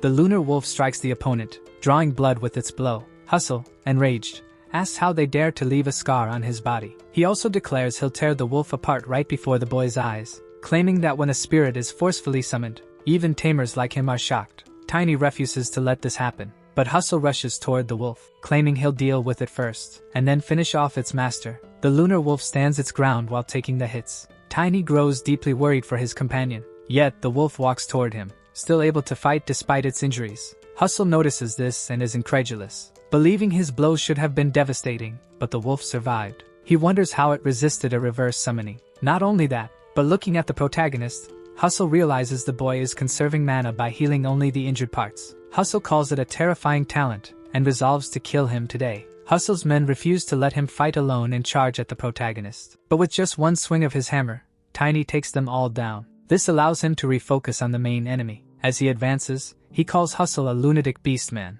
Tiny tells his wolf they're running low on mana, and advises it to focus only on moving. Hustle realizes the king must have told Tiny about him, claiming that old man doesn't know how to be grateful. Tiny takes offense at how the enemy speaks. A flashback shows that when Tiny discovered Hustle had left the castle, the king warned him that Hustle was a man with many stories. Lobists usually inherit the powers of terrestrial animals, but sometimes mutants are born among them. However, wolfmen kill these children immediately because they remind them of the ancestral sirens who defied their god. Tiny asks why the king is suddenly telling him this. The king explains that he once encountered a mutant, who somehow survived and concealed his true identity to live outside his native village. Since the king needed his abilities, he swore on his mana to keep the mutant's identity a secret. But while sharing this, the king suffered severe damage due to the oath. Back in the present battle, Hustle asks if the king didn't mention anything else about him. After that, he uses magic to manipulate the seawater. At this moment, Tiny recalls the king's warning that if Hustle ever became his enemy, he should never fight him near the ocean. A crucial detail the protagonist forgot to consider. Now he realizes Hustle is a mutation of a killer whale. By the sea, Hustle prepares to attack. He fights by launching water blasts toward the protagonist. Tiny, struggling, manages to dodge, but Hustle continues his relentless magical assault. With each strike, the water blasts grow stronger, heading straight for Tiny. Amid the fight, Tiny notices that Hustle's aura weapon grows more powerful with water. Eventually, Tiny gets hit, and Hustle declares that it's over. But what seemed unlikely happens. Tiny, along with his wolf, emerges from the wave, ready to fight again. As he attacks, the protagonist tells Hustle that he's the only one who will die today. Still shocked, Hustle tries to defend himself from the boy's relentless strikes. He also notices that Tiny's regeneration is abnormal. Hustle grows frustrated, realizing reinforcements should be arriving soon. But he knows he can't let this drag on any longer and tries to hold his ground as best he can. Hustle moves away, and the protagonist assumes he's fleeing, especially upon seeing the enemy diving into the water. This leaves Tiny quite frustrated. However, he soon realizes it's not exactly the case, as Hustle reappears, stating that he's not just any ordinary specialist, and claiming he will delay his death a bit longer. Then he dives once more. In his whale form, Hustle moves through the water. Tiny realizes he cannot pursue him into the ocean, but then he has a vision. His wolf shows him something. The protagonist sees the wolf walking through the air, and had no idea it was capable of doing that. He asks the lunar wolf if this is one of its abilities. Receiving confirmation, Tiny asks if the wolf can use it now if he assists. But upon further thought, he realizes he doesn't know how to do that and thinks there might be another opportunity. He then remembers Hustle saying he would delay his death, and wonders what the enemy is trying to achieve. In a nearby cave, Hustle walks deeper into the location, saying that, as always, it was perfect. Then he encounters the Wave Mage, whom he keeps imprisoned. Furious, the mage hurls insults at him nonstop. Hustle asks if that's how he treats the person helping him, claiming that, despite appearances, he still cares for him.